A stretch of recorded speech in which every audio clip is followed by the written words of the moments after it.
What's going? Do not. Do not. We didn't say anything. I know you didn't, but I heard I heard like the basis of what was about to happen. Hello, everyone. Welcome back to a little dicey D&D. Welcome to Sal's iPhone. Anyway, there's a second thing on there. Wow, crazy. Wow. I just connected my phone to our speaker so that I could do.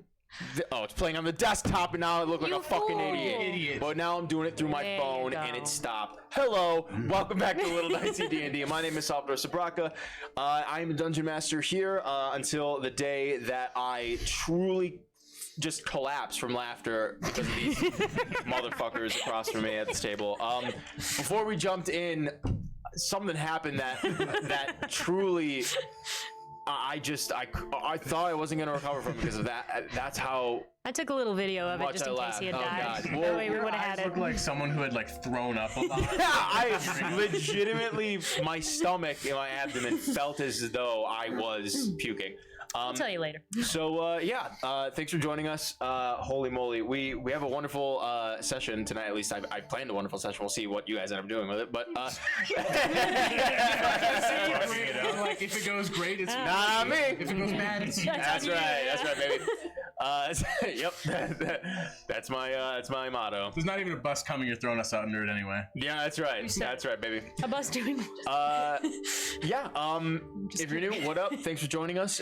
If you're old, idiot. Oh man. Yeah, I know, right? But we got a couple announcements like we usually do, just off the rip. So we're going to jump right over to Garrett, get those out of the way. So Garrett, why don't you tell us about our social media? Right. Yeah, we got some of those. We have a Twitter, which is a little dicey D&D, which is how it is for most of them. I'll tell you when it changes. We got a Twitter, which is a lot of me messing around having a good time. We got an Instagram, which is a lot of me messing around having a good time. Mm-hmm. We have a YouTube, which is our like clips, VODs for all of our shows. And now is where it changes for the TikTok, which is a lot of me fucking. I'm just kidding. That's just clips, fun, good times. Clips. And then our Tumblr, which as far as I know is a barren wasteland. Not barren wasteland, but like a elephant graveyard wasteland, where it's full of stuff that terrifies me. It's full of pictures of barren wastelands. Yeah. You know what I mean? My barren wasteland. Nice. Horrible. Just kidding. Those last two are just a little dicey. There's no D&D on them. But there is D&D content on them. There's no D&D content. It's just about. No, go on. I mean, it was a joke anyway. So. Why don't you go ahead and do your number? I wanted to steal yours first. Well, all right, it's all you. You can take mine. I don't know yours as well. Well, you just jump in whenever you're ready. All right, if you go, I'll just interrupt you. All right. Okay, cool. I like that. Mm-hmm. All right. The thing that makes our Dungeons and Dragons. Wow, you fucking suck! Did it to yourself. I don't have to do nothing. Dungeons and Dragons game. That is special and different is that we are an audience interactive game. You can exchange channel points, which we call gold pieces, for all kinds of things that actually impact the plot of the game. Like you can give advantages to your favorite players. You can give disadvantage to the dungeon master. Yes. Not allowed. Yes, you can and you should. You can rescue us maybe once if we're in like true mortal peril. You can give us hints and Easter eggs if we're just really not figuring something out. You can make our sorcerer. You can make our sorcerer wild surge at any time, or you could even create your own non-player character, and we'll drop them here into the world and into the story, which is always really cool. We like it when you do that. Please do it. It makes it a lot of fun for everybody. You wanna say anything? No, I'm giving you a hard stare. Because I went too fast? No. I purposely forgot your manners. I fumbled the opener for you. We have a Discord. Yeah. As you're watching today's show, we would love it if you would clip your favorite moments and post them in the clips server. We also are using it for some discussion that comes out of the pod, which is Fridays, usually at noon. Last week we did Saturday, but we'll see. Normally it's going to be Friday at noon.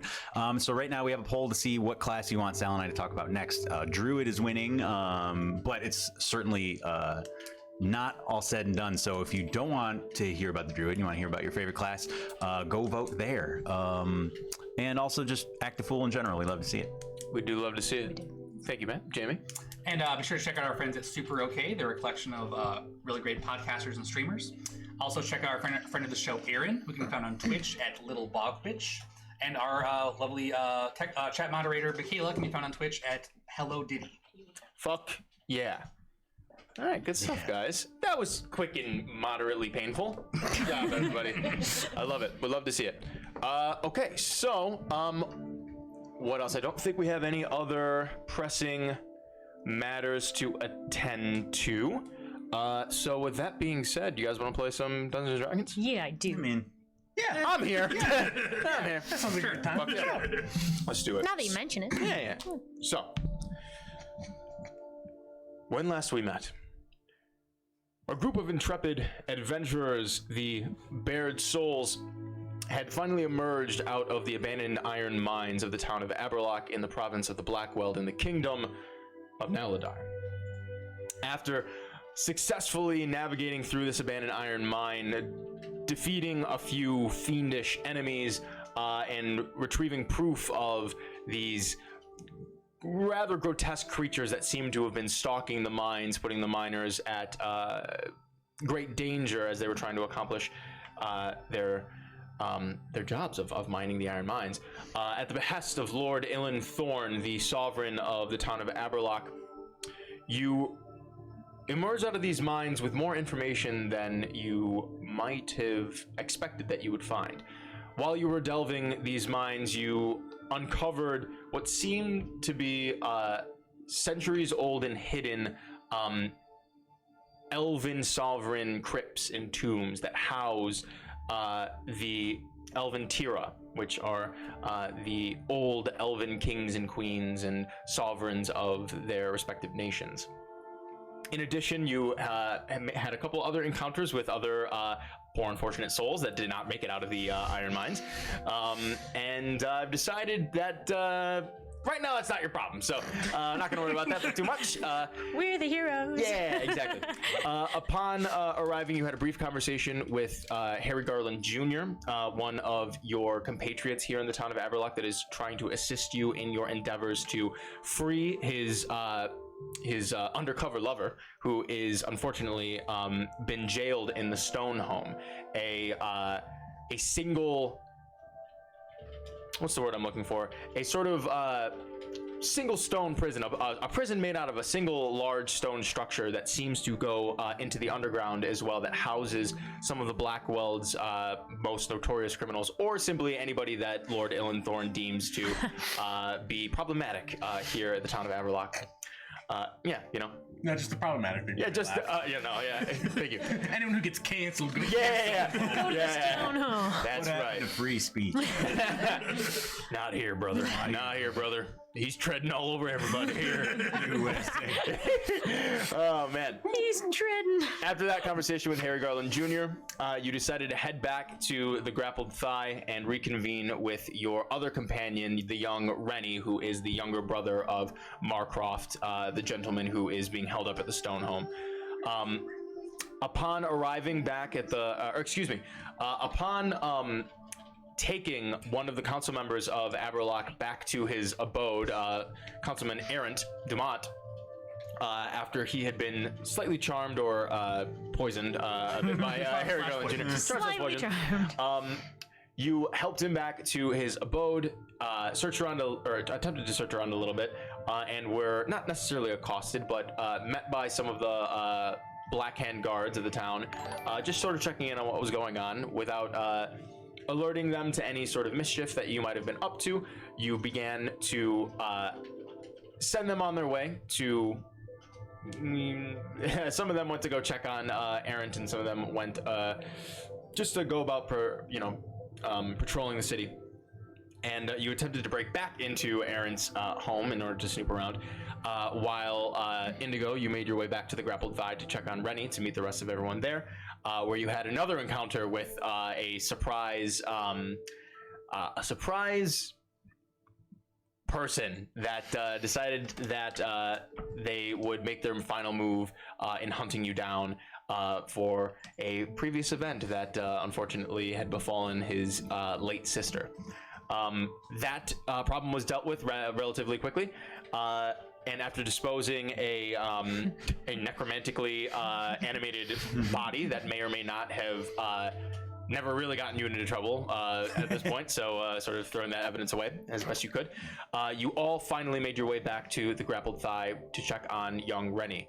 Upon arrival to the Grappled Thigh, you had discovered that Rennie had been possessed by Gore's Black Tongue, a very interesting and rather creepy individual who you have had previous encounters with on the island of Moor, and set free into the realm of Petrichor, from releasing him from his bindings inside the Southwood forest of the island of Moor.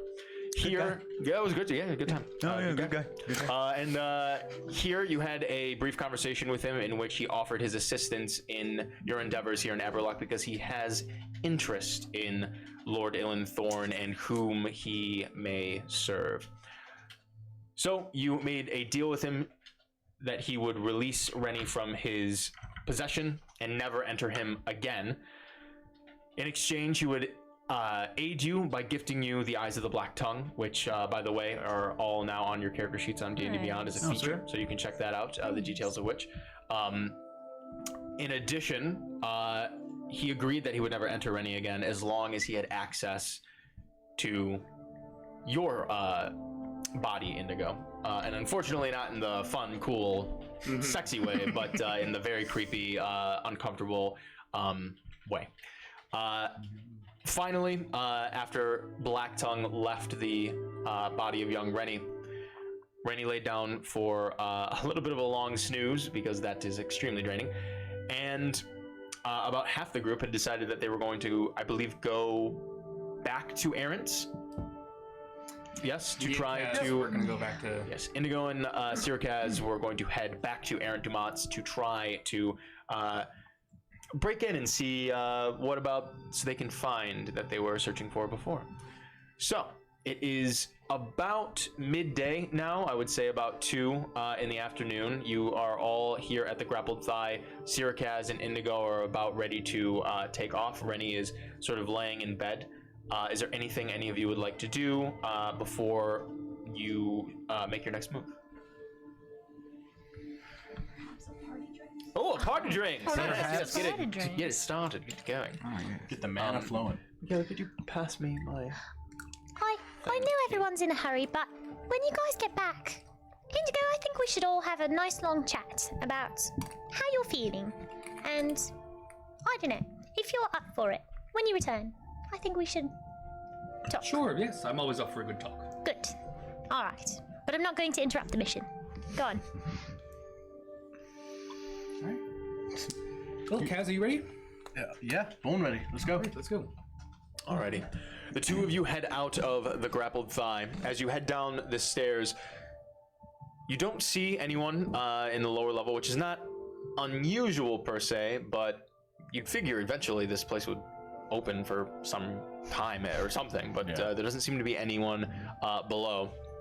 You begin to make your way back out onto the main streets of Aberlock and make your way towards the home of Errant Dumat. Now, are you stealthily moving through the back alleys to avoid being seen? Are you walking just down the street? How are you going about doing this? I would like to be pretty stealthy going there, just so no one can be like, "Oh, we saw him go that way." House. Yeah. Gotcha. I would. I mean, correct me if I'm wrong, but I did cast Pass Without a Trace the second time. I would think that would still be on. Do they have to remain in your vicinity? Let's see. I don't think so. So actually, the wording is very. Read it to me. I'll just read it. It says, for the duration, each creature you choose within 30 feet of you has a +10 bonus to stealth and can't be tracked except by magical means. The creature that receives this bonus leaves behind no tracks or other traces of its passage. So it says a creature you choose within 30 feet of you. It doesn't necessarily say if they only have to be within 30 feet of you at the time of sort of targeting them, or if they have to. It doesn't say they have to remain. But it, you know what I'm saying?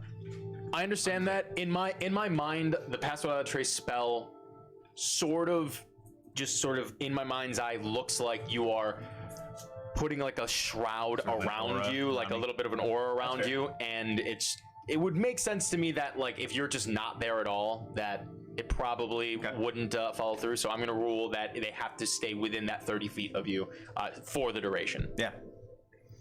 Go either way. That's cool. Yeah. Good.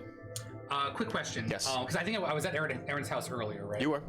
Was there anything, or what was kind of in that surrounding area? Like, I know it's probably too much to hope for like an outdoor cafe or something, but I'm basically looking for a place where Indigo could kind of sit and basically like not look too conspicuous. Sure.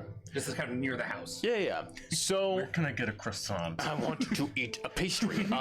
So there isn't necessarily like an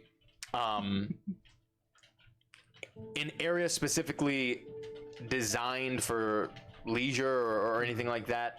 Most of the buildings in that area are strictly for places of living.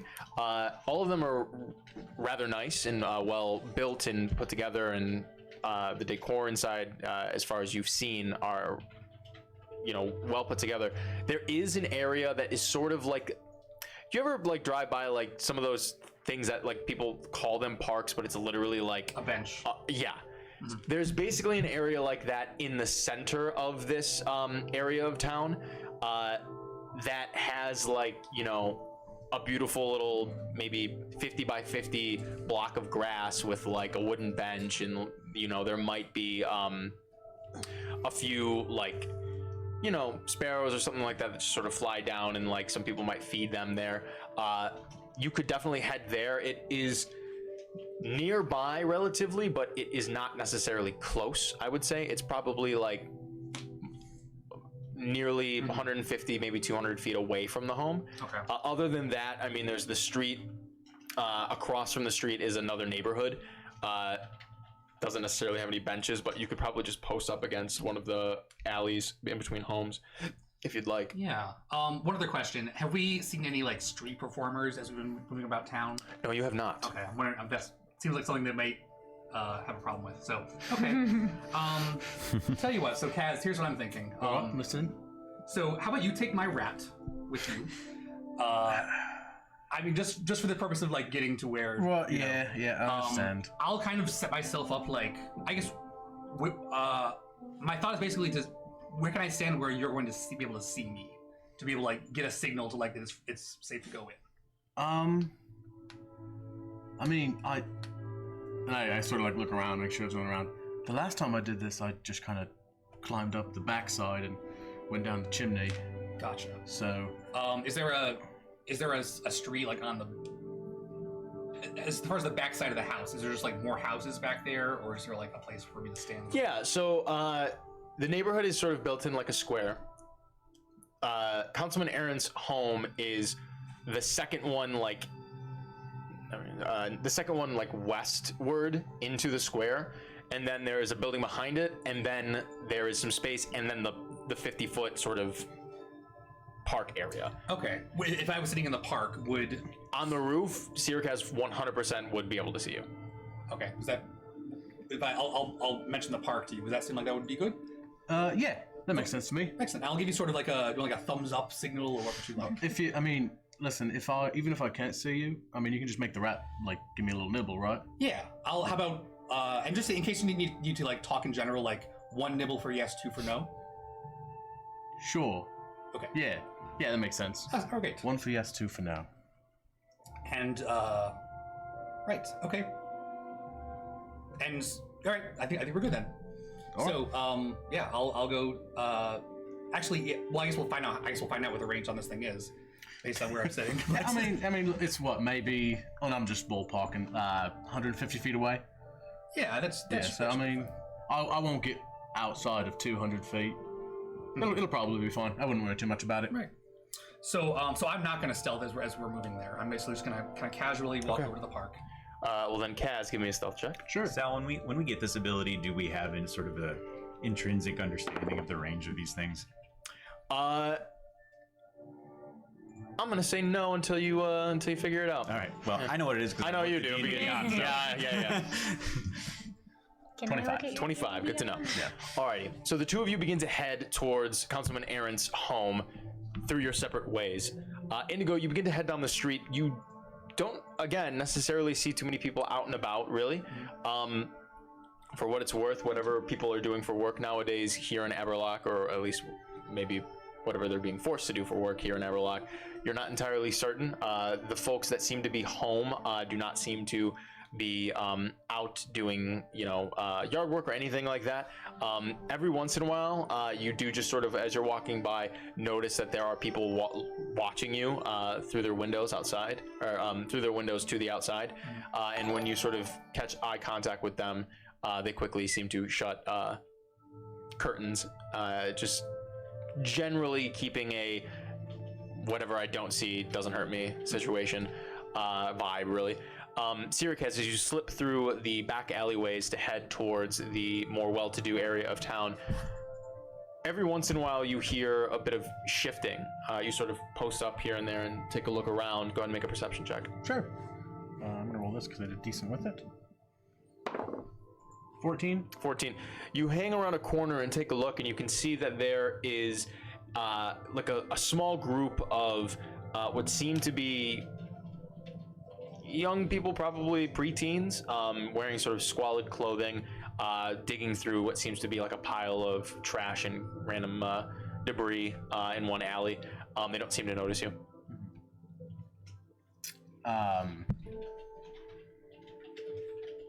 I'm just gonna pass them by. Not my problem. You continue to move forward.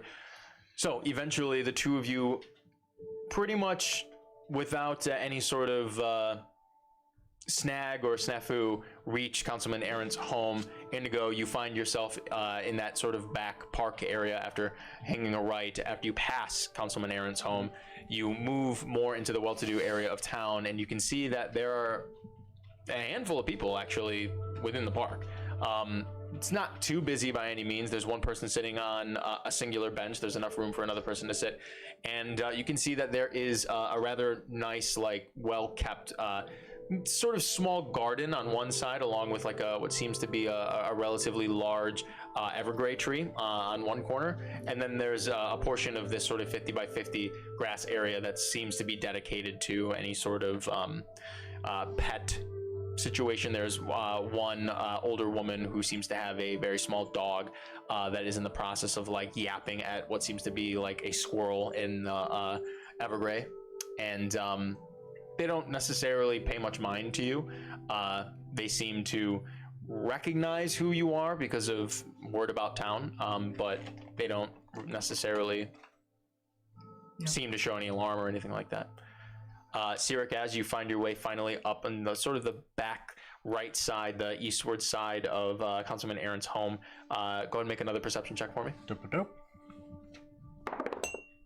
22. You take a look around to make sure that there's no one necessarily within earshot of you, to make sure that you're not going to be attracting any unnecessary attention. And the coast seems clear. You don't see any black hands around. You don't see any just random squalid folk digging through trash like before. You don't see any more well-to-do folk walking down the street. So you feel pretty comfortable here. Before I continue, I do have one question. Tell me. The darkness spell. Yes. If I cast that, does that just look like a black sphere, essentially?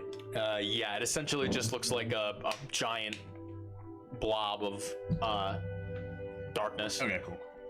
All right, so giving it a look around. That is if you like cast it in like the open. Right. You know what I mean? If it was an alleyway, it would look like just like a weird incredibly shadow. Dark shadow. Yeah, you know what I mean? But like if it's just out in the open, it's like, and black ball. Yeah.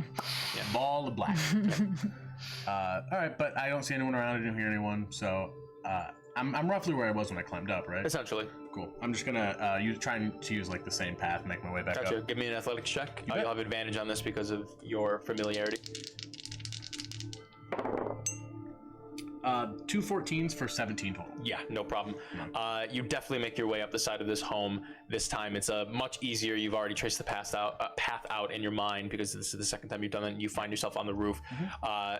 You take sort of a look over to your right in the northward, and you can see Indigo in the park. Whereabouts are you again? I think I'm just kind of like walking over to like the garden, kind of make sure make like I'm sort of checking out like appreciating the fine beauty of the flowers. Sure. Sort of got sunglasses on. That's right. Yeah. Give me a general charisma check. A big straw hat. Yes. You said charisma? Just a general charisma check. Looking for quarters. Yeah. 7. That's okay. No worries. You're not drawing unwanted attention or anything like that. You don't necessarily. You're only drawing wanted attention. That's right. You don't necessarily you're not necessarily like really going through the motions of anything. You're just sort of making it appear as though this is very normal for you. You know what I mean? But you're not really doing anything, if that makes any sense. But you do recognize Indigo in that little square area, maybe 150, maybe a couple hundred feet away from you. Okay. I kind of, because I assume the mouse is like hanging on my shoulder or something. I'm like, coastal clear. I guess I wasn't. Well, I guess that's a good question. Do I know when to? I guess I probably would have just like shift. Once I'm like settled down, like in the park, I probably would shift my consciousness over to the rat.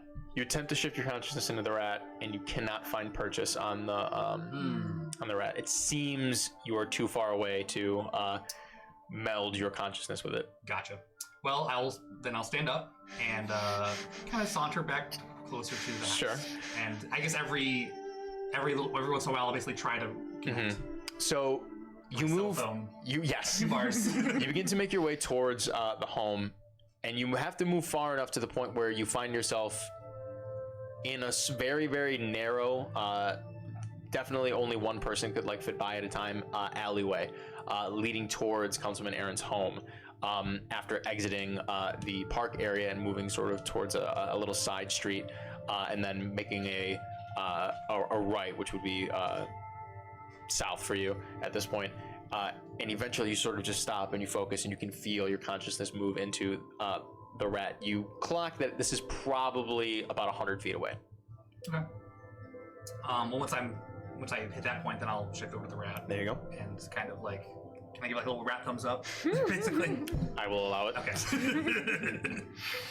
I assume that means you're here now. One bite.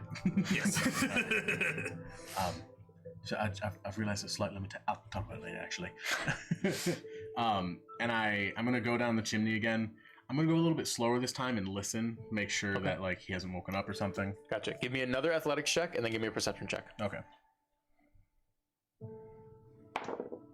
That's gonna be a 5 for athletics. Okay. Limited. Limited. Oh. And that's another 2, which is gonna be a 5 for perception. 5 and a 5. It could be fine though. All right. Well, this is going on. Kiss and kill. What are you up to? Yeah. That's a good question. What are we doing? You're Why did we inside split the the bedroom party of the grappled thigh. Right, I'm trying to remember why we stayed here. I just look after Rennie. basically, I think, yeah. At least Indigo had said basically, like, I would like someone to be here when Rennie wakes up. That's right. Yeah. Well, Indigo sure is needy lately. now that's a terrible thing to say. No, it's not. I If one is needy. don't think he's needy. Well, he seems to be awfully worried about a variety of things. Well, he's stepping into a sort of fatherly role. I think it's nice to see. Sort of paternal. Yeah, if it makes him happy, I'm fine with it. But I think, I mean, I don't know. Do you think he's going anywhere? He better not He be. seems comfortable. I mean Rennie. Oh, right. Yeah. No, I think he's fine. Yeah. He's going to be knocked out for a while. And if you trust Black Tongue, then he should be fine. Yeah, I mean, I don't trust is an interesting word choice, but I think we're on the same team for right now, at least. You seem to like him a lot. He's a straight shooter. Yeah, I'll give him that. Now. Yeah. We could probably just tuck Rennie into the vines in the other room and do whatever the fuck we want to do. Or we could just tuck him in bed. Do sort of hospital corners. Hospital corner? Like, put, I never really slept in a bed, so I don't really. Hey, come here. I'll show you. Come here. Can I tuck him in real good? Into the Yeah, bed? get in bed right next to Can I Rennie. get a tuck I check? thought you were gonna show me how. I thought Oh, you you were want to be in it? Well, I thought, how else are you gonna show Sure, me? by all means. Yeah, Hop it's not inside. get in here. All right, I'm gonna. So, shockingly, it's actually very difficult because Kill is very big and wide, and as soon as he begins to sit on the bed, you hear Okay. as the bed sort of creaks under his immense weight, and then he starts to like lay down on his shell, and you kind of get that whole like thing, and because there's so much of him this way, he takes up all of like the sheets, and the tuck in from Rennie just sort of pulled out from under it, and like you can do it, but it would use literally all the sheets to tuck him in. I'm gonna do it. Yeah, Just and you're stay tucked right in, there. buddy. You're tucked in. Most turtles. Takes like a minute. Most turtles will not lay on their backs. By the way, Oh. I'm exceptionally fit. Oh. Otherwise, I would be fucked. Really? Oh yeah. Oh God. Yeah, look at my legs. Yeah, I guess that's true. What do you do if you ever I'm just like a baby with his legs. Change my diaper. Goo goo gaga. hasn't anything ever knocked you over? Never. Your whole life? Never once. Well, thank God. I didn't think I could. I could try to push you back Got up. a low center of gravity. Well, good. It's good. But do you feel how nice it feels to be sort of tucked in real tight? No, actually, I hate it. All right, all right. You literally just sort of roll to the side and like fall off the bed and onto all fours, and you just stand up. I'm gonna just tuck Rennie in. I think it'll comfort him. Okay. You reset the sheets. Takes about 5 minutes. Yeah. Killing time. No problem. Killing we time. are. Yeah. I'm thinking of just popping in over to the alchemy shop. All right. Get a look at some of the goop that I picked up. You can come if you want. He's gonna be fine. Ain't nobody here. You think? I think so. Okay, I'm gonna come. Okay. Thank you. You can always leave a rat if you really want to be able to check Oh, I in. could leave a rat. Oh, you're so smart. Yes. I'm gonna leave a rat here. Sounds great. Cool. Do you think we should name them? I know they're not really like animals that are alive. Sure. But they're You can name both of them if you want. really. Yeah, you can name mine. Ooh, what do you think? I want your input. Oh. Man, Silent Bob's already taken. I know. What goes well with Silent Bob? What about Jay? It's a great name. That's a great name. That one's Jay, that one's Gatsby. Okay. We've done it. Good. Okay, let's go to the alchemy shop. Okay. Alrighty. The two of you head over to the alchemy shop. Lovely. You walk out. You do not necessarily see anybody in the streets like usual. There's nobody downstairs either. This town is just barren during the day. Or at night, really. But the only other people that you've really seen here are folk that are maybe just outside their homes every once in a while that immediately go back in. A couple glances from windows. Who else? Dove and Garnick as well, and some of the other folk that work at the Thorn Estate, and then the councilman and the Garlands. Do you think statistically, like, everybody's in the stone home? Yeah, I mean, maybe. I wouldn't want to stay here if I had a choice. No. I wonder. Do you think the area like outside the walls has got more people in it? I think it's just like real expensive to be here inside the walls. That could be. Like, no one can afford to live here? Yeah, maybe. But then wouldn't they lower the prices? Sort of a supply and demand thing? Maybe they don't want anyone in here. Oh. They really want it that private? I mean, maybe. We don't really know what they're getting into right now. Well, does it make you feel better about our Do you hear jailbreak? laughing? A little. The housing bubble of Aberlock is such a fun. I'm so glad we're talking about this in our fun D&D game. It's real. It's the economy. But do you think? Does it make you feel better? You don't know much about the economy, do you? Me? Just the way that you just said, like, it's the economy, made me think that economy. maybe you didn't really. I haven't like studied it. I'm just sort of like making some guesses. Okay, all right. But if we go to jailbreak Marcroft, etc., does it make you feel better if we end up like jailbreaking more than just him? Well, I think you should get everybody out of there if you're gonna go. Yeah. Yeah, for sure. I think so too. Actually. Yeah, nobody should. I mean, yeah. And if there's anybody that you Right. can't get out of there, you should probably just kill them. Well, It's got to be better. I don't know if maybe if they request it. Well, okay, you can ask. Okay, I'll ask You can ask. first. Yeah, that's nice. Okay. You're, yeah. you're a thoughtful person. Well, so are you. just we should ask. Well, let's go. Let's go to the alchemy shop. Yeah, let's go. Alrighty. You arrive at the front doors of this familiar shop. Let me pull up some other things real quick. Dee. Some other things. Some other things. Yes. I might sneeze. Norman. Yes. Pineapple. My man Norman. Norman. He's the guy that works Oh here. yeah, that is the guy. who works here. Alrighty. So you pull up to Cauldron and Newts, and seems to be open. I'll open the Open door. the door. You walk in. Place looks pretty much the exact same as it was before. You do see Norman across the countertop on the far end of the room, and he just sort of looks up. Hey. Hello. How are you? How are you two doing? Hey, I'm doing well. How are you doing? Dandy. What? How can I help you? Yeah, I got some more stuff maybe to take a look at. Help me understand it a little better. Sure. Let's take a look. Yeah. Does he seem nervous? Make an insight check. Ooh. You didn't even have your dice out? No. I haven't used them in a while. Yeah. 24. 24. He's visibly uncomfortable. You can see that he is sort of now, like as soon as that you've walked in the room, he seems to be his mind definitely is somewhere else. He might have been in the middle of writing something. You're not necessarily sure. When the door opened, he sort of immediately looked up. Is he like behind a counter? Yes. Is there anything on the counter that he was writing on? Yeah. There's like a quill and like a couple different scrolls and stuff, but you don't necessarily know if he was writing or something on it. But he does seem to like dart his eyes downward and over to like the sides. And as you continue to just sort of speak to him, you can see that he is not entirely focused on what's going on. Whereas before, when you first met him, presenting him with any sort of item like what you have before, he seemed to be very interested. Yeah. Right now, I mean, he's willing to see what you have going on, but he definitely seems very uncomfortable right now.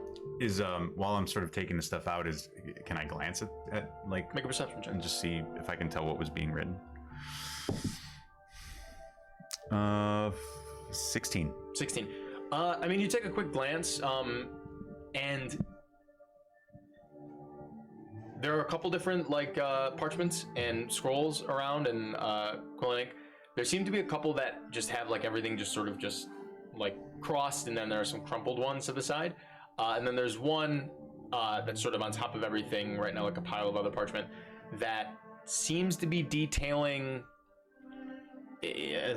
Maybe you assume to be maybe like a list of ingredients, but you don't necessarily get a full glimpse of like what they are. It's also upside down, common, so it's not difficult to read, but like, you know, with a quick glance, like it looks like it could be even like a grocery list or something like that. It seems to be a list of things. As I take the things out, I'll kind of set them on the counter, and as I'm sort of setting them on the counter, I'll kind of lean in a little bit close, and I'll just say, "You okay, friend? You seem a little bit distracted." Make a persuasion check. 8. 8. Yeah, I'm fine. You know, just inventory stuff. So, well, what's all this? And he takes a look at what you've placed in front of him. Yeah, I'll kind of just like, you know, sort of dart a glance at Kiss to see if she's kind of picking up what I'm picking up. But anyway, so what I present to him is or I should say the mandibles and the ichor from those creatures, as well as the fiendish essence from I believe that was from the dude in the mausoleum. So Normand looks down and just his eyebrows raise, and he says, well, these are interesting. Do you mind if I ask you whereabout you came across these components? Yeah, I'm happy to tell you. We were on a little mission for Thorn, and came upon him in the mines. You might have heard there's some kind of something happening in there, and there's some, I don't know, monsters in there, I guess you could call them. And interesting. Yeah. Okay. Give me a moment. And he, as he's identifying them or whatever he does it sort of like take his focus in a way that I could try to get like a little bit of a closer glance on the grocery list? Are there windows in here? There in this building? 10. 10. You said insight, right? Yes. Yeah. So it's relatively obvious that he just sort of like reaches under the countertop, pulls out like small like apparatus that, I mean, you've never seen something like this before, and you've worked with like components like this here and there. He didn't have this last time that you were there. It's just sort of like a, I mean, it legitimately looks like a long, like thin steel, like prod. Okay. And he just sort of pulls it out. It's maybe like almost like a thermometer kind of. Yeah, kind of. And he just sort of like moves it around a little bit. Like he moves over to the side, grabs a quill, writes something down that you don't. Write something shorthand. You don't necessarily get a moment. You don't clock a moment where he is not necessarily fully aware of the whole situation. But what you do ascertain is that he is like, you don't even know what he's doing. Like I think he's just making a show of it. It looks like he's not trying to do anything. He's just sort of like doing things. And then he does this for a couple moments. You don't necessarily find an opening, and he just says, yeah, you know what? I'm sorry. I just I've never seen anything like this before. I don't necessarily know where to begin. Yeah, super rare stuff. Honestly, I think it's above my skills, my skill set. Sorry about that. Excuse me, gentlemen. I know you're going to be figuring this out for at least another minute or so, and sorry, I just realized I'm terribly bored by alchemy. I'm going to step outside, if you don't mind. All right. Okay, figure that out. Bye. I'm going to step outside. Okay. Are the windows my height? As in, like... Can I see through them? If you got up on your tippy toes. Can I get up on my tippy toes? And can I Sure. sneak You away? look like this, by the way, like... Pretty like. And like your eyes are like right at the bottom of the window. Kilroy was here. So On my way out, I'll just say like, I'll just, you have your male scientist conversations. I'll be outside. Yeah, you know I'm long-winded. Once I do get know. talking, I just keep on It's talking. totally fine, and don't get me wrong, I'd normally love to listen, but I'll just be out here. I'll know when you're done, because I'll be watching you. All right. and then As soon as she leaves, I'm just like, women. Make a They hate persuasion shopping, check. you know. Persuasion check. Women do not be shopping. It's a natural 18. Natural 18. Yeah, he just sort of like, well, you're telling me. when I'm outside peeping in the windows, I'd like to cast Detect Thoughts on our man Norman. Okay. Make a stealth check. Okay, I will. And then I will make Do I still You have probably are benefiting from pass. from your pass without a trace? You are, yes. Which would be awesome, because that would mean that is a 29. Yes. And then I make a wisdom save. I don't know. Let me check on that actually. Yep, make a wisdom save. That's supposed to be a... That is a 14. Ha! You fail! You dumb fucking bitch. Sucks to be you! What's on his mind? All right. So what are it tells you like the sort of forefront thoughts. Yes. You initially learn the surface thoughts of the creature, what is most on its mind in that moment. As an action, you can either shift your attention to another creature, blah, blah, blah, or attempt to probe deeper into the same creature's mind. If you probe deeper, the target must, I guess...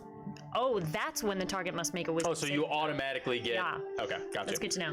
So then... I think if you probe, even if they make the save, do they know? Yeah. Even if they miss the Yeah. save, I think they know. Okay. It's just a matter of whether you can get in there or not. Yeah, if I choose to probe, he's gonna find out. Okay, gotcha. So what's on the surface thoughts of his mind? So the surface thoughts, you get... you basically get a... You can tell this from the outside, but he's very nervous. He is basically single-mindedly thinking like, I want to get this over with as quickly as possible. I gotta get him out of here. And the last thing that you sort of clock is the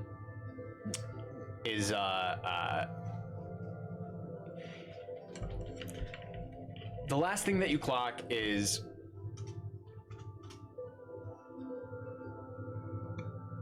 I hope Ibrahim doesn't know. Like there are a bunch of mixed thoughts going through his head. He wants to get out of there quickly right now, and he just hopes that he doesn't have to talk to Ibrahim about this. I'd say, well, I should, you charge for these services, right?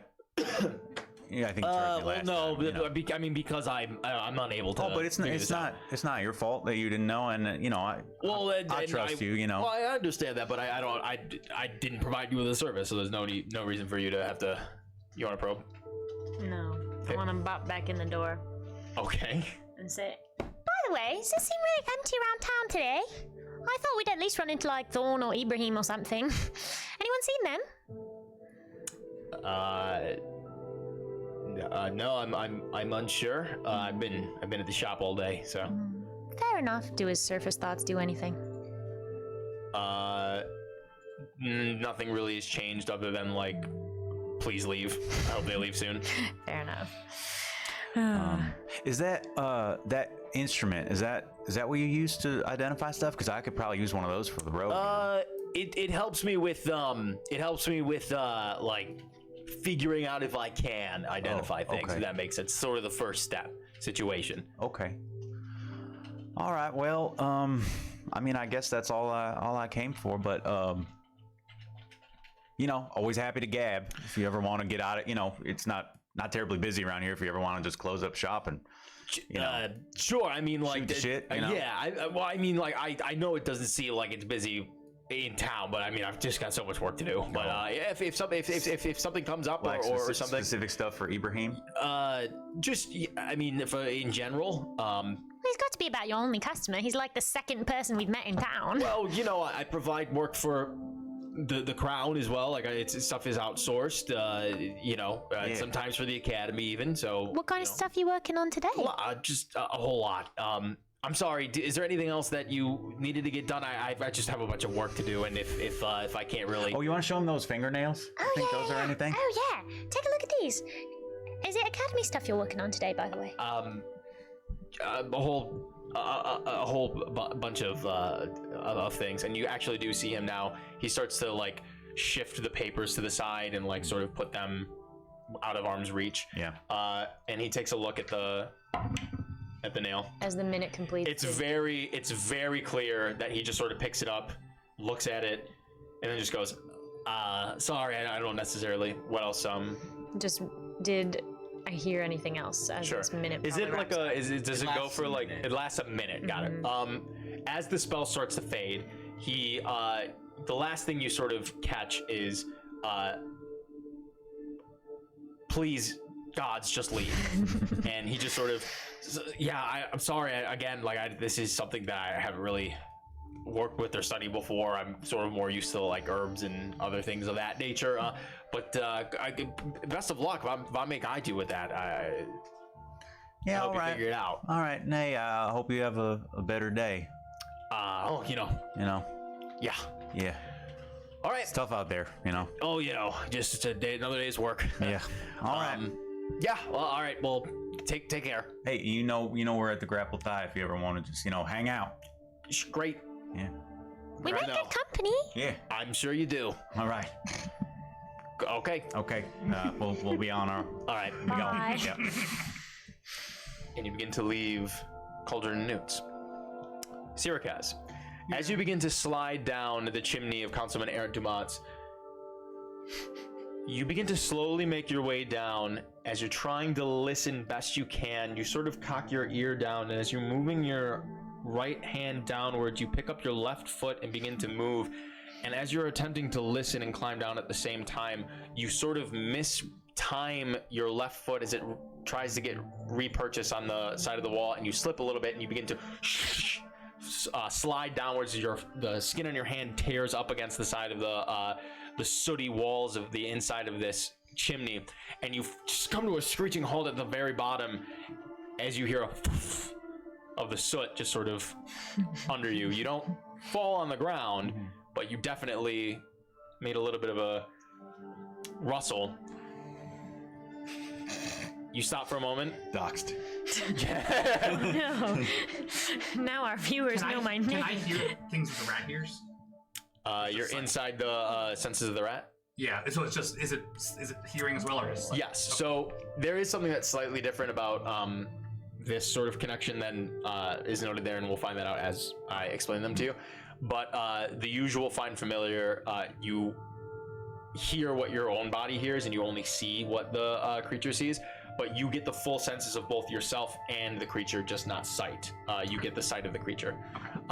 So you hear this. Incidentally, while this is going on, my real body is just like I think I just have like a little minor illusion of like just like floating spheres, just kind of like juggling them, kind of like Goblin King, kind of Sure. labyrinth. I gotcha. Do a moving illusion. Can you? Oh. I don't think so. Well, it does stay in one place, but I'll say that basically, I'm just kind of like playing, I basically make it look like I'm like practicing my spells. You know what you also you could do the minor illusion where a ball stays in place and then you begin to move your hand like on the bottom of it as if you're doing that whole thing. The fushi, the fushigi thing.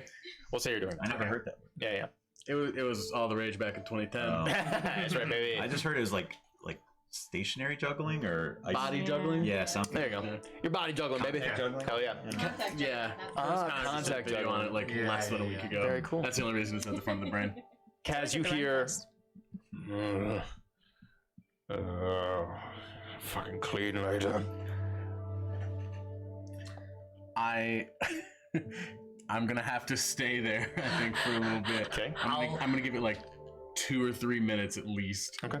I'll have the rat. Do the walls look like the rat could like climb down them, or is They're it pretty. Well, the good news is, Kaz is not too far away from the bottom. He's maybe like he stopped like at where the mouth of the chimney like turns into the fireplace. You know what I mean? So you really probably could just climb down Kaz and then drop like the 3 feet or whatever from the bottom. You could do that. I want to have the rat as stealthily as possible go down. Make a stealth check. So is this the rat's This stealth? is the rat's dexterity. Does the rat have stats? He would if you had D&D Beyond open, but I know that some of you guys don't use the. But Kill will be able to pull it up. It should be in your extras. Kill in D&D Beyond. Okay. Is it just the rat stat block or is it unique block? It'll be in extras. I put it in there. Okay.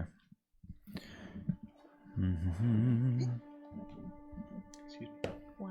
Oh shit. Body shape. I don't know how to access that. Maybe I was impressed. Oh, extras. Yeah. I see it. You got it? Yep. There you go. I never used this for. Oh, that's dope. I never used this. There you go. So it's got a +0. Oh geez. Okay. Straight dex. Well, Surprising. It's a 3. Okay. Where are you going?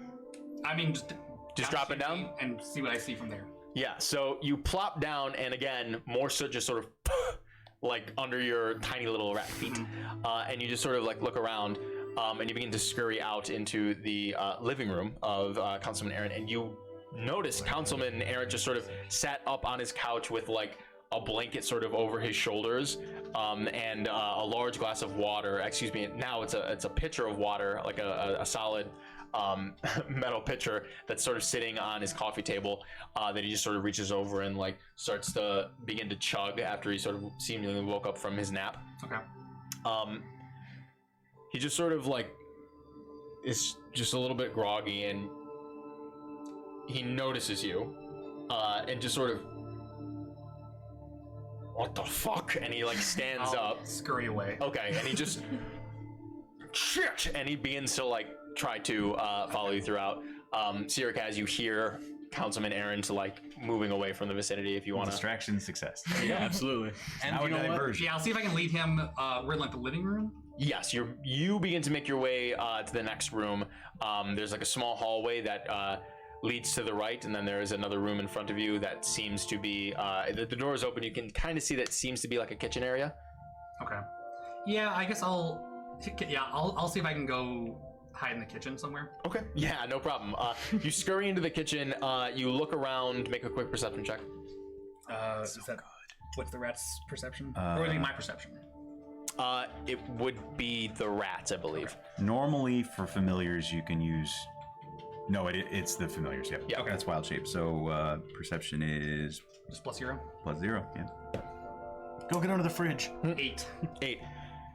You do a quick once around, and you see that there is a small bucket in the corner that you can probably just hop into, and it's the quickest way to get away, as far as you can see right now. So you do so. You scurry in. Go ahead and make a stealth check. 7. 7. You scurry in. You hop into the bucket, and you sort of wait, and you can hear Aaron sort of, "Where did you go?" And he begins to look around. Sirikaz, whereabouts are you going? So basically just the opposite direction I hear him going. Sure. But I'm hoping to get upstairs because I do remember we were talking about that last time. You do get your bearings. You remember what the living room looked like. There is a pathway that leads. Really, there's only just the door outside, the door that goes to the front, and then the living room, and then there's a hallway. Or there's a pathway that leads to a hallway that goes to the right, and then the kitchen is directly forward. So you would have to follow Errant, not into the kitchen, but up to the kitchen door and make a right to go through the hallway, and then you assume that there is a set of stairs somewhere that would lead upstairs. Okay, I'll go that way. Extra stealth. Make a stealth check. Sal, this extra section is so cool. I didn't know this was here. Yeah. I did all this like side work to make all these tables, and like I could have just like put them in here, Oh man. like for conjured spells and. Yeah. Oh, that's so funny. I legitimately thought that that's what you were doing when you were No, I just setting made, that like, up. Google Sheets. Oh, that's so funny. 18. I didn't know. 18. Yeah. You're pretty confident that Errant is preoccupied enough with the rat situation that you quickly slip in. You don't even check the kitchen or anything. You just sort of slip by. You move down the hallway, and you can see at the end of the hallway, it sort of hooks to the right, and you can see that there is a set of stairs that goes upward to a second level.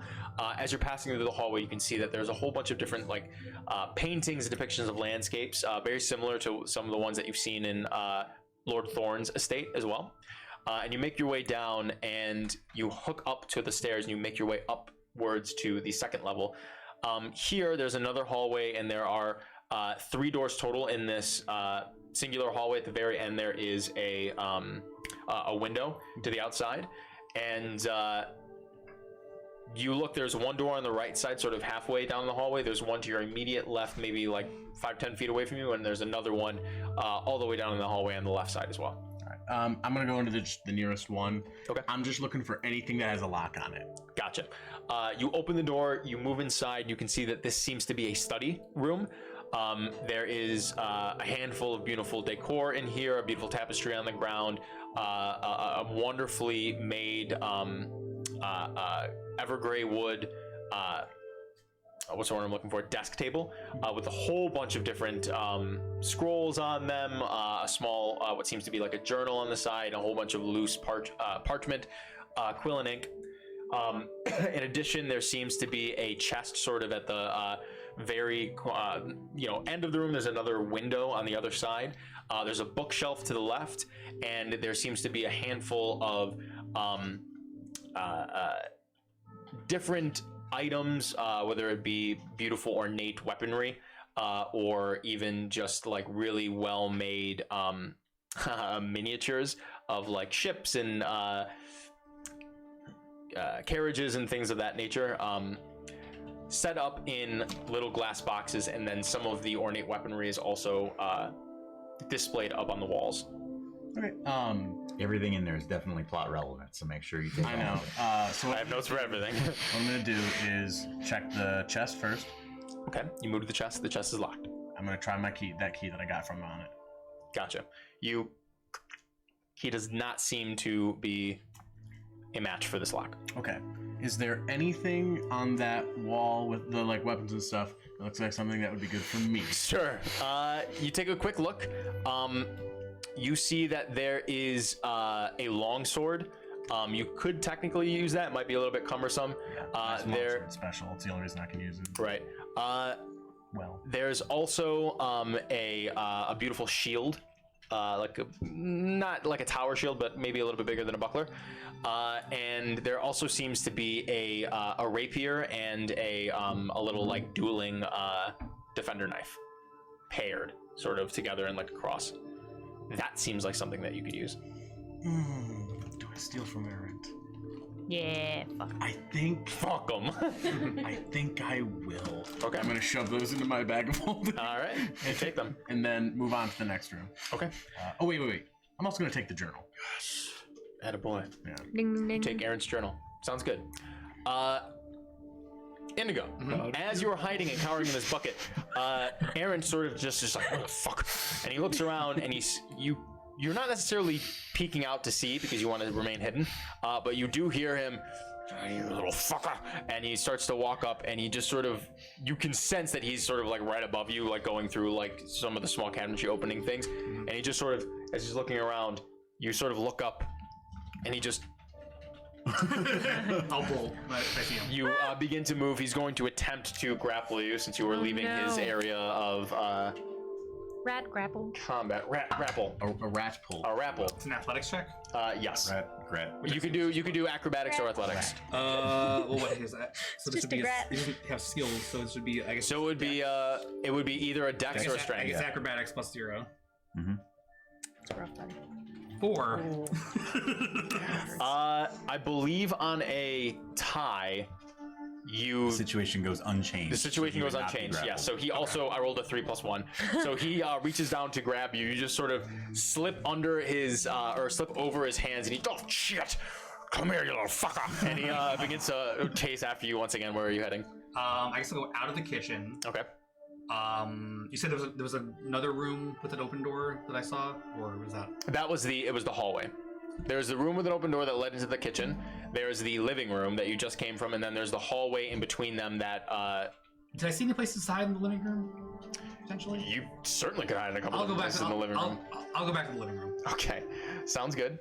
I'm actually gonna make this a little bit more exciting and use this music. Yeah, you head back into the living room. Go ahead and make a perception check to see where you'd like to hide.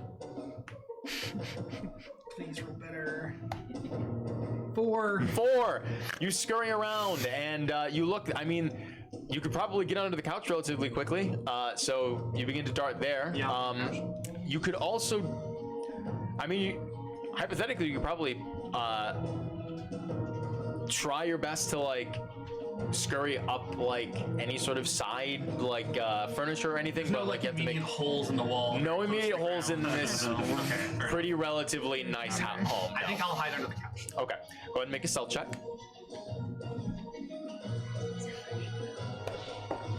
That's a little better. 19. 19. You begin to make your way towards the couch. God damn. You start to hide on the couch and you can hear, "Come here, you little fucker." I can smell you. And Aaron begins searching around the area.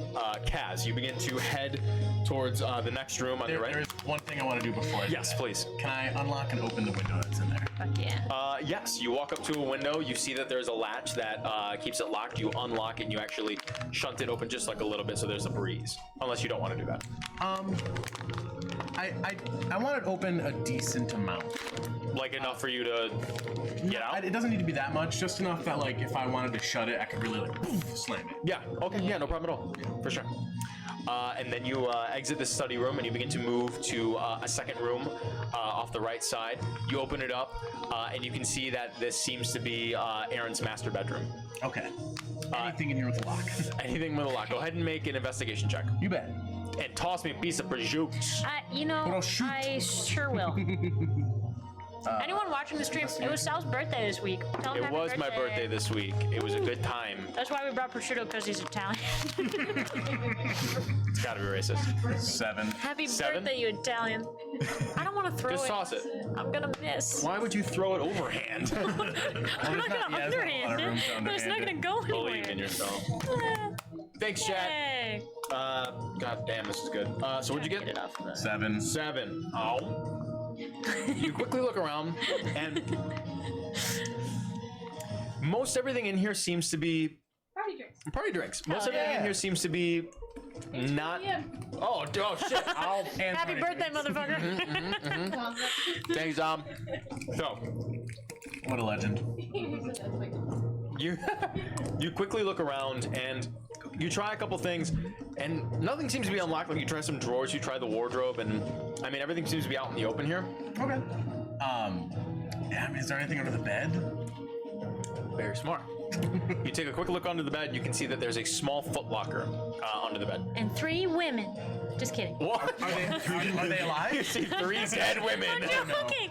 That's not what I Okay, meant. not my problem then. No, I don't gonna fuck with these women. Yeah. I'm gonna go ahead and pull out the foot locker a little bit and see if I can fit a key in there. Gotcha. The key. unfortunately is not a match. I know I don't have much time. Maybe I have a ton of time. I actually don't know. You don't know. I'm gonna try and use my thieves tools on it. Sure. Go ahead and give me a lockpicking check. So that's just Dex with plus proficiency. my proficiency, which is 3.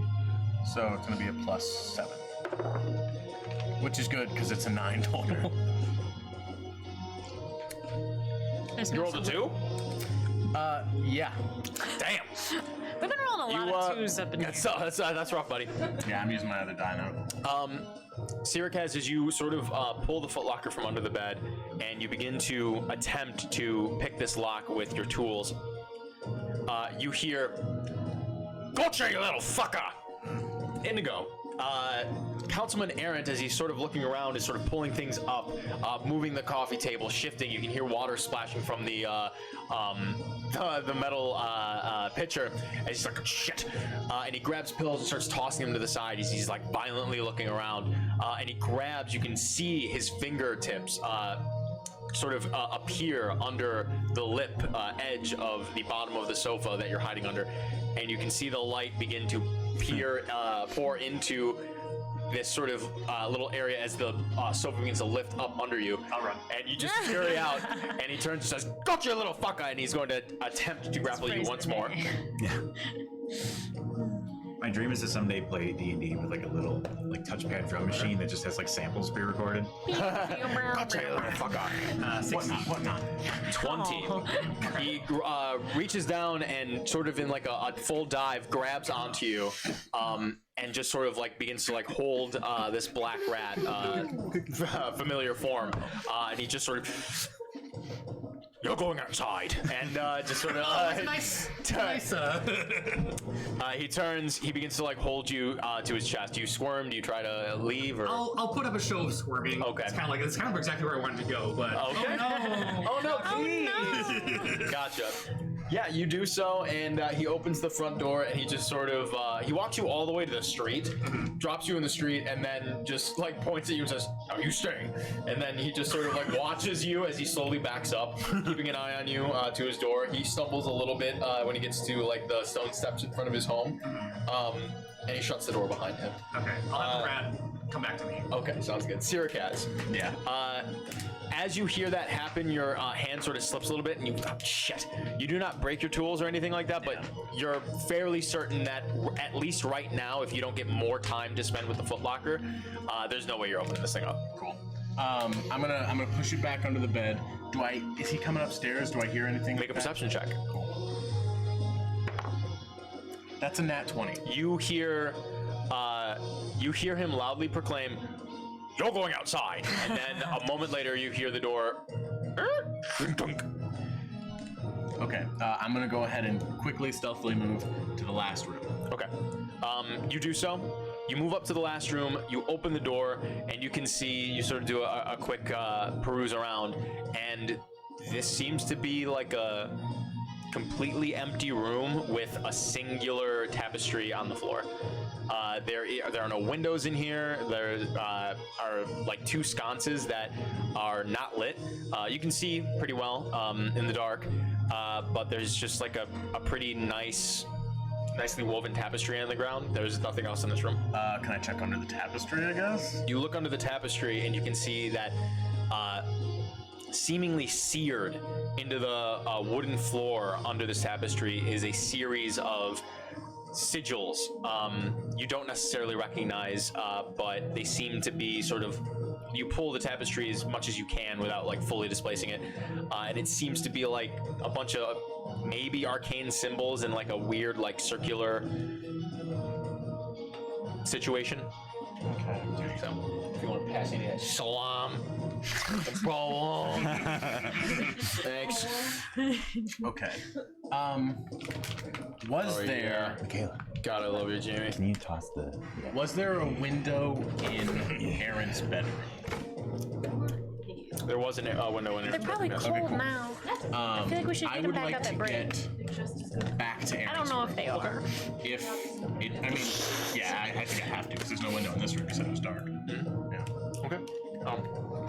Wait, can you toss me a cheese? Oh, yep. Here we go. Oh, the whole thing.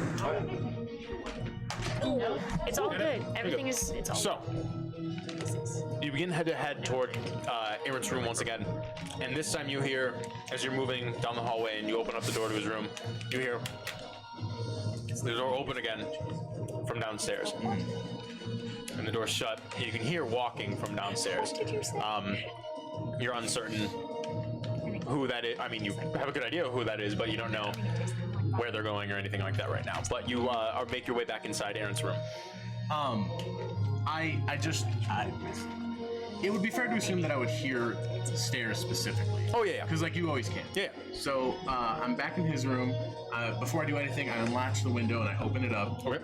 In case I gotta make. Wait, is that out the front? It is not out the front. This is out the back. Okay, cool. Perfect. So I'm gonna open up that window. The front would be from the study. Perfect.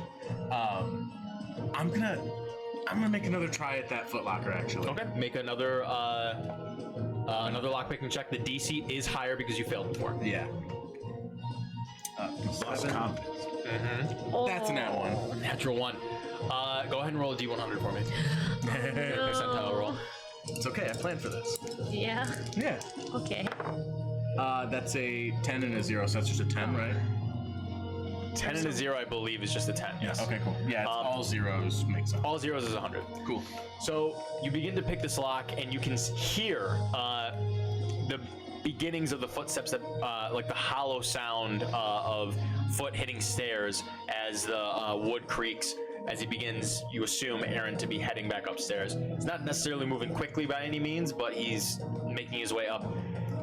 And frantically, you try to do this one more time, and you're trying to do this quicker than you would usually do even a simple lock. Yeah. And this is relatively complex. And the nerves get to you a little bit, and you hear as your lockpick snaps. Fuck. Oh no. Okay. I'm going to go ahead and try to. He's just hitting the bottom step.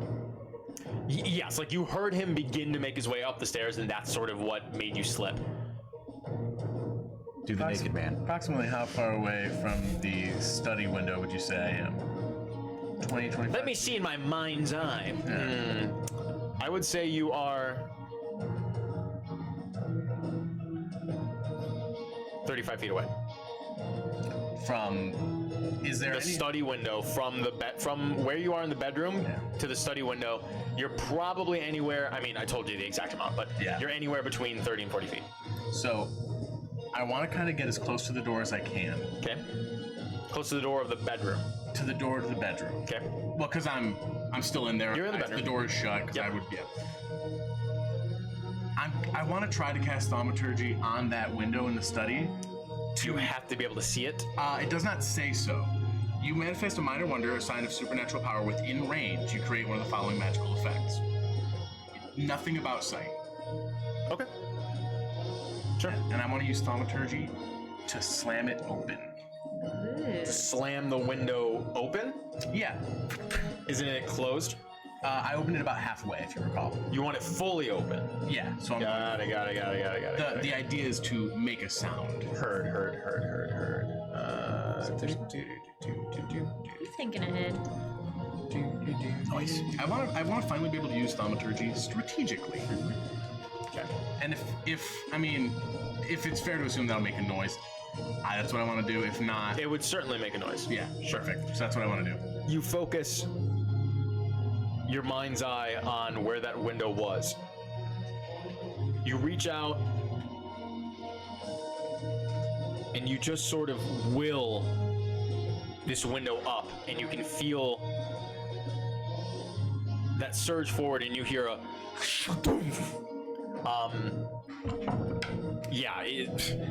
Aaron immediately is like, the fuck? And you hear The second I hear that, I'm diving out that window.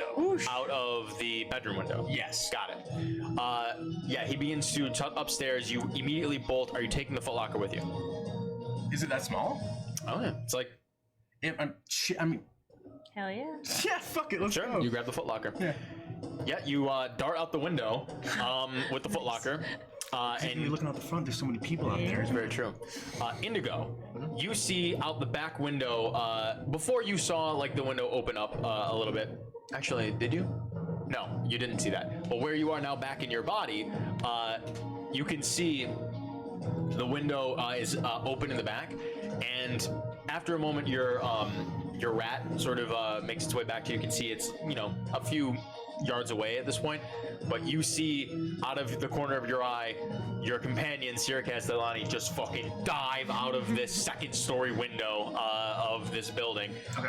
And Kaz, you were just sort of free falling towards the ground. Indigo, do you have a reaction that you want to use or anything like that, or you are a ways away? Yeah, still you're about 100 feet away, but I just want to make sure.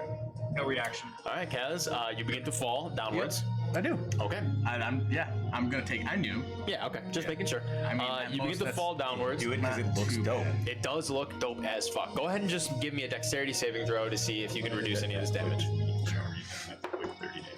19. 19. Yeah. You still suffer some damage, but you don't like roll your ankle or anything like that.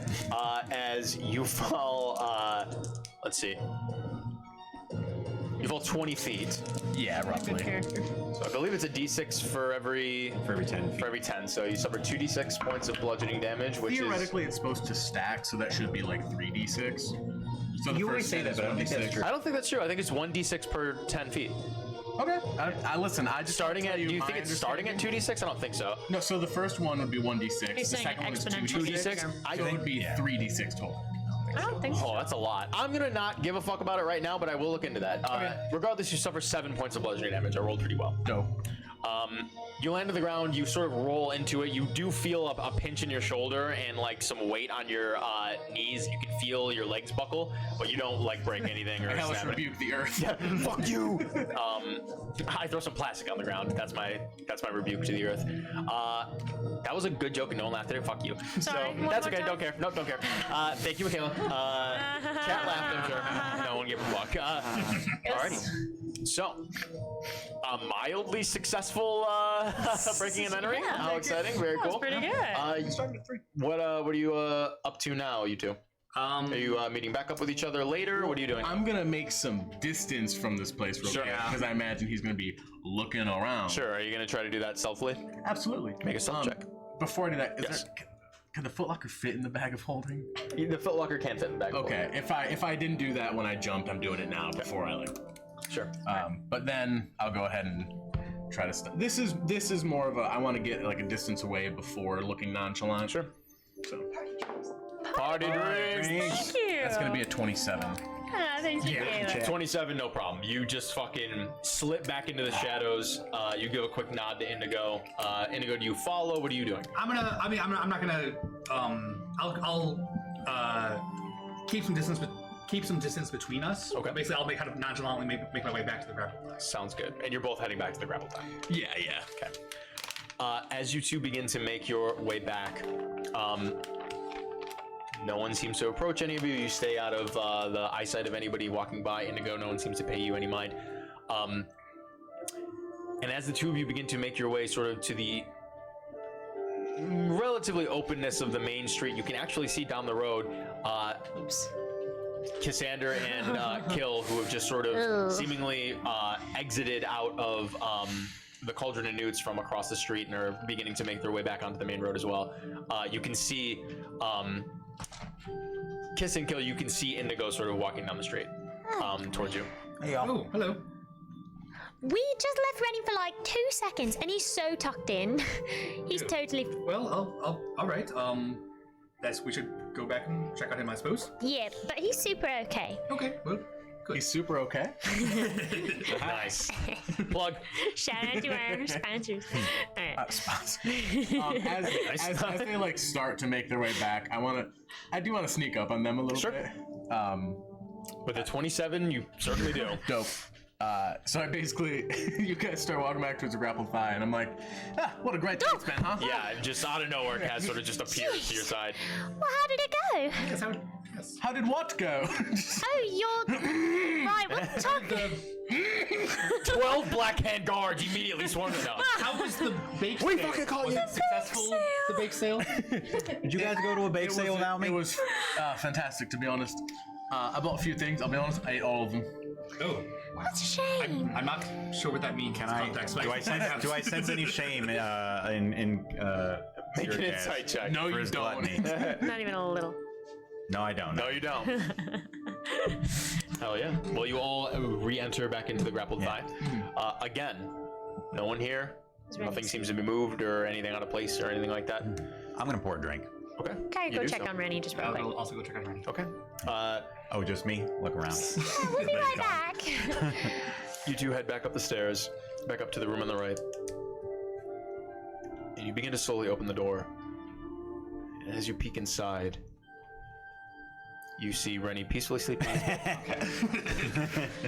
He's just sort of like, He's all right. Very good. Okay. He's had a long day. Oh, no kidding. Oh, it's the worst. Yes, I mean, well, I don't. Yes. Right, you've been.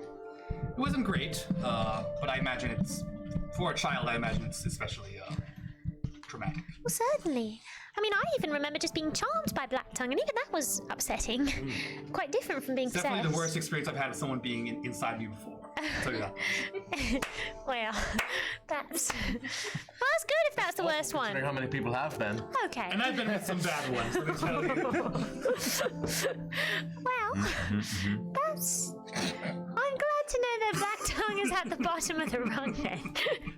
You don't need to be gentle. I don't know how to say it. Fine. We're among friends. I don't know how to make jokes. You guys are good at it. I've heard you rock some jokes. Yeah, you know what Back I up mean. more. The witty repartee. I'm working on it. You did stand up. Do you not remember? Yeah, I know. It's just a little different. yeah, Kaz went upstairs. Kaz went upstairs. Kill's the only one who's pouring himself a drink. Yeah. Why would I stay down there and hang out with Kill? Kill's probably my third favorite person. That's why Kill drinks alone. What you'd understand is that I'm my first favorite. There you go. That's right. So who's the fourth? That's an excellent question. Anyway, all upstairs. We should probably regroup and figure out what our next. Let's go downstairs. Let's all have a drink. Let's go downstairs. Right. So, are we scale of 1 to 10? How sure are we this place isn't like magically bugged by Ibrahim? I mean, Interesting. Kill's done his magic finding thing, right? I don't know if I've detected magic here, but I'll do it now. You begin to lay out some of your reagents for detect magic, and you reach out into the ether.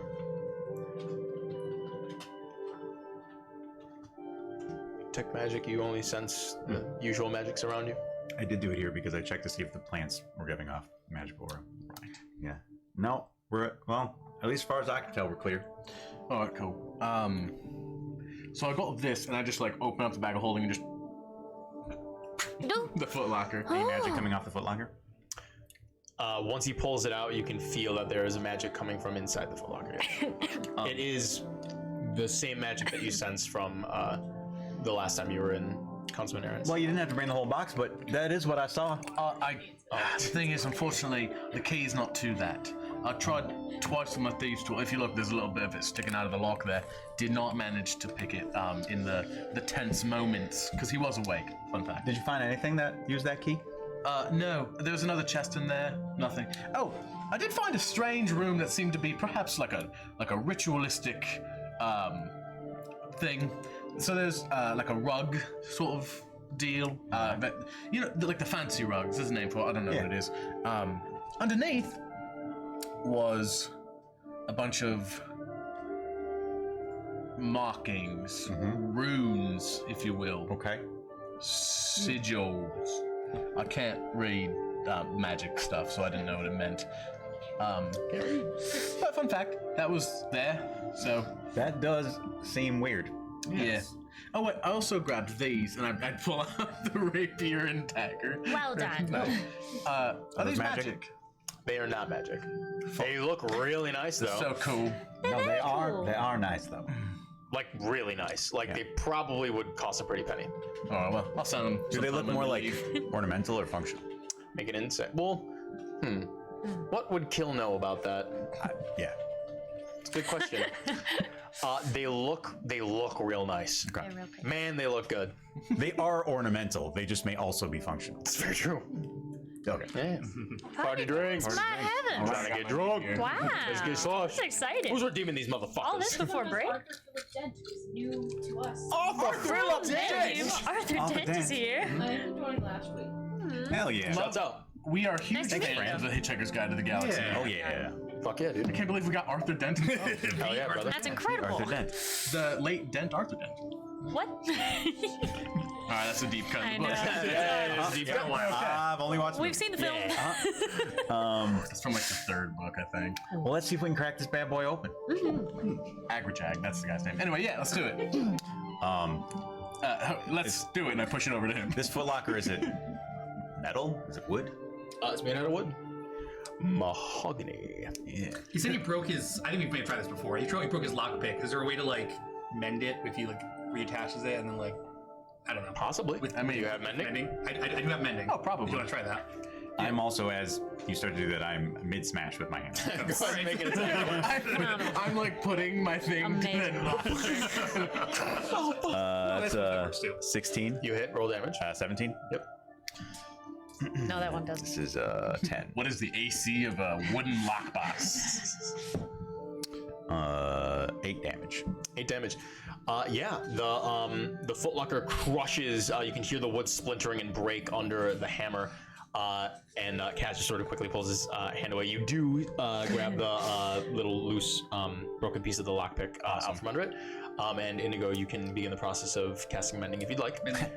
And it mends. Look at that. There you go. I'm a rogue. Yeah. And you break open the footlocker. And you can see that there is a... Strength plus mending, anyone's a rogue. There was a potion in there. There was a potion in there. No. There are a bunch of wood splinters around. There is what seems to be a relatively malformed now because of the hammer strike. What's the word I'm looking for? Not satin. Silk cushion. Okay. That sort of lined the bottom of it.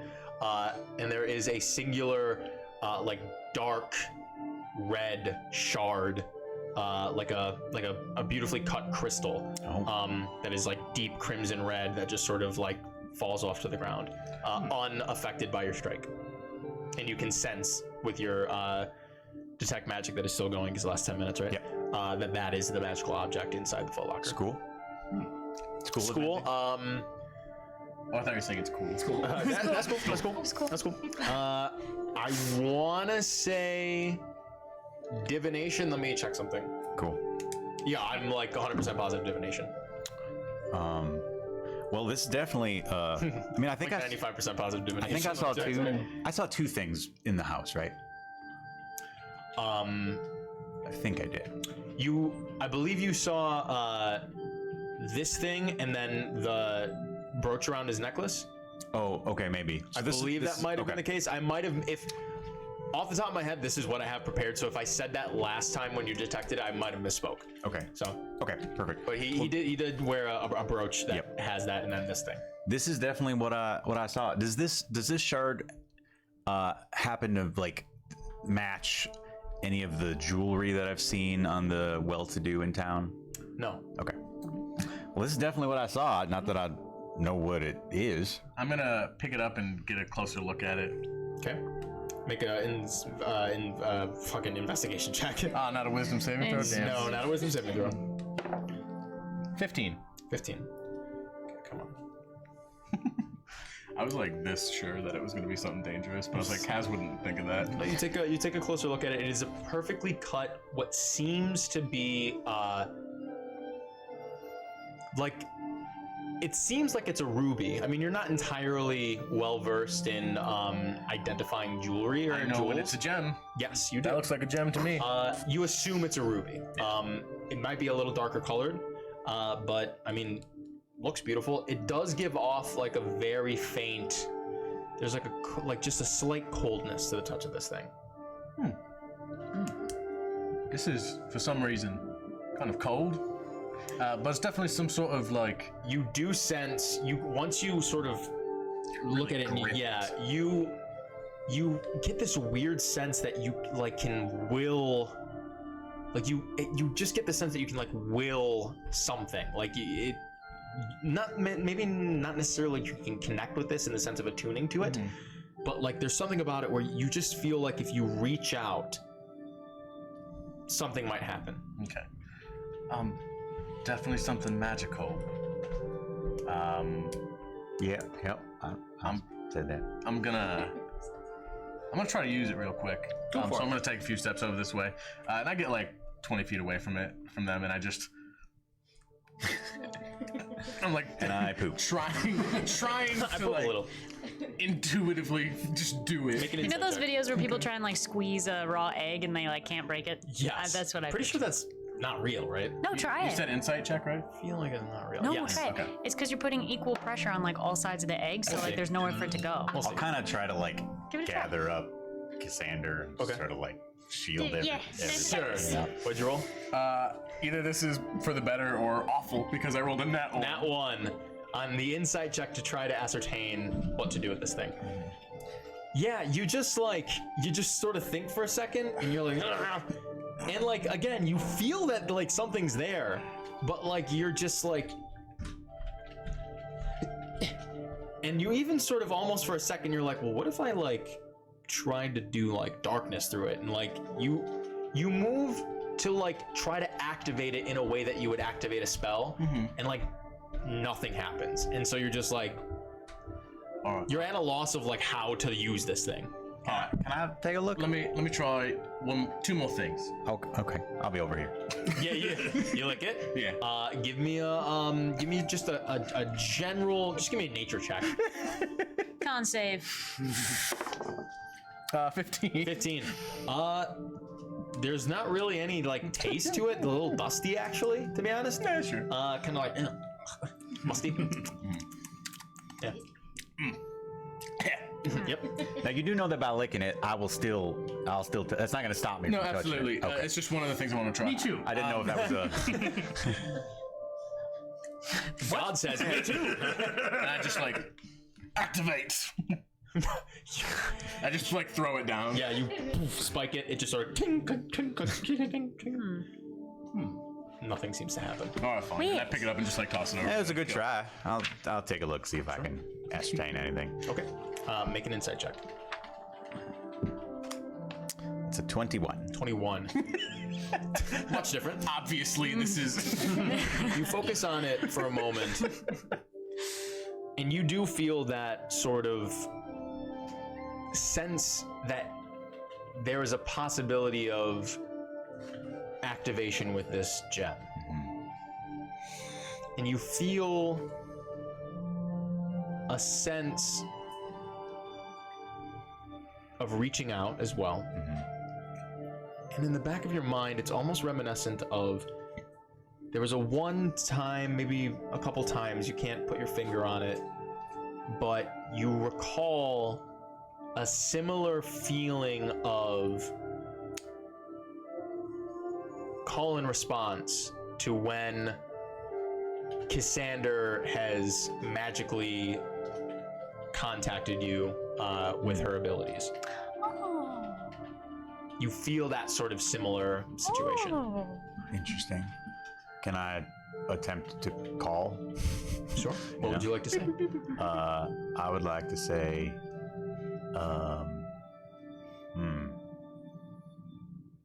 I would like to say, I'm the favorite to. Well, I don't know if I get to pick a target or if I'm just speaking, but I'll try to say I'm the favorite, aren't I, to Kaz? I don't think that's. Okay. So you begin to think this through while you're sort of focusing on Kaz. A moment passes, and you hear.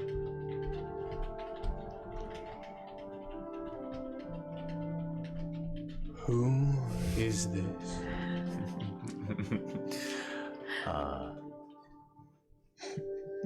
My name is Ibrahim. Yeah. Is in my head. I hear this. And did anyone else hear me say I'm the favorite? No. Okay. You all definitely see Kill sort of just like stop for a moment, and he's looking at Yeah. Kaz. Yeah. How's it going? Is it working? I take the crystal away from my ear and I kind of put it over here so that the person on the other end can't hear me anymore. Okay. You know? It's like And smart. yeah, I cover it up and I say, I got somebody. Oh. What? You what? Yeah, somebody's person? Wait, what do you somebody's mean talking to by me. call? Somebody's talking to me. What do I say? I don't know. Ask them who they are. I say, who's this? By the way, Persuasion disadvantage. did they sound like? New stone who dis. Amazing. Did they sound like just intrigued, or did they sound like sort of alerted, like aggressive? You know Make what an I mean? insight check. This will be difficult because it is just a voice. Yep, that's fine. 19. 19. Definitely curious. Yeah. Okay. You say, who is this? I'll just say, oh, who is this? Really helps. How'd you get this number? How did you come about contacting me? I found it. I found the stone, and I just followed my instincts. Curious. And whereabouts did you find this stone? I found the stone on the floor. Clever person, aren't you? Well,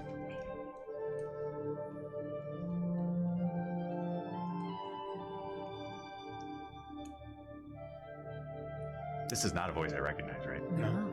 Because Matt doesn't. Let's check. Yeah, it's new. Yeah. We've got his digits. what business do you have that brought you to this stone? Well, I happened upon this stone sort of recreationally, but I would say I'm an explorer. And whereabouts are you exploring? This godforsaken place called Naledian. It sucks so far. Where are you from? I'm from the Maritimes. And I sit down and I start to curl my hair. You know. What are you wearing? You're a ways away. I go, shh, shh, shh, shh. You're a ways away from home. What brings you to Aberlock?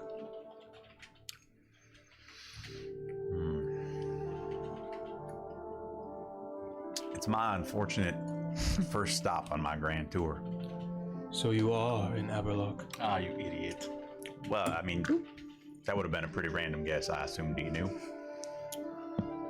But you got me. You got me. And which floor did you find this gem within this town? Well, now this is starting to feel like a leading question. Yeah, you still haven't answered my first question. Well, the problem is that I do not recognize your voice. And this is my stone. So I can only put together that you've taken what belongs to me. So don't you think that I am owed the introduction first? Well, the thing though is that I know I'm a nice guy. And I don't know a thing about you. And you know, You're Eric. Tell him you're Eric Stant. tell him you're Elric. I will kill you all. And you know, it seems like maybe I'm sensing just the slightest bit of accusational tone.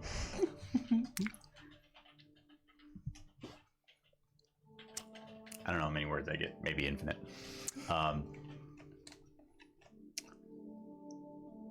So should I start guessing? Start with an E. I will give you one more chance. If you do not divulge your identity, then we will have no further discussion.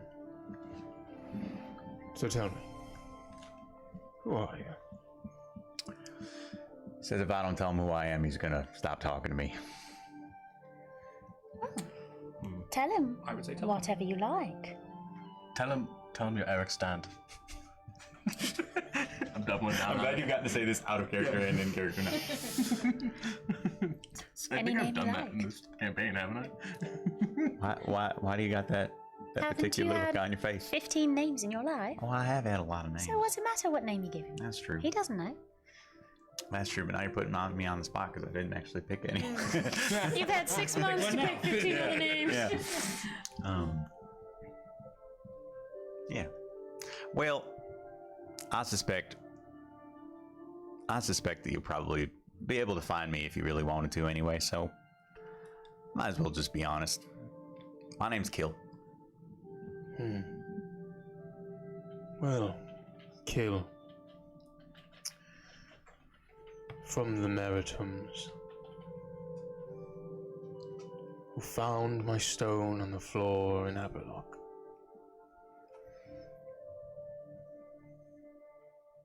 What did you do with Errant Dumont? Kill from the Maritums. Oh, I didn't do anything to Aaron. He's a nice guy. And why do you have his stone? Because I found it on the floor. Why don't you do me a favor? Kill from the Maritums. Mm-hmm. Why don't you return what does not belong to you? Run it back to Sir Errant. Do you guys are having a long conversation? Yeah. Can I get in there? It takes a long time to say very little. No kidding. Well, could the rest of us try? Well, okay, but I mean, I told you my name. Can I at least get yours? No, I don't think you will. Oh, all right, bye. I'll hand it to you. Oh, sure. Hello? With whom am I speaking? I'm Kill's friend. And you are?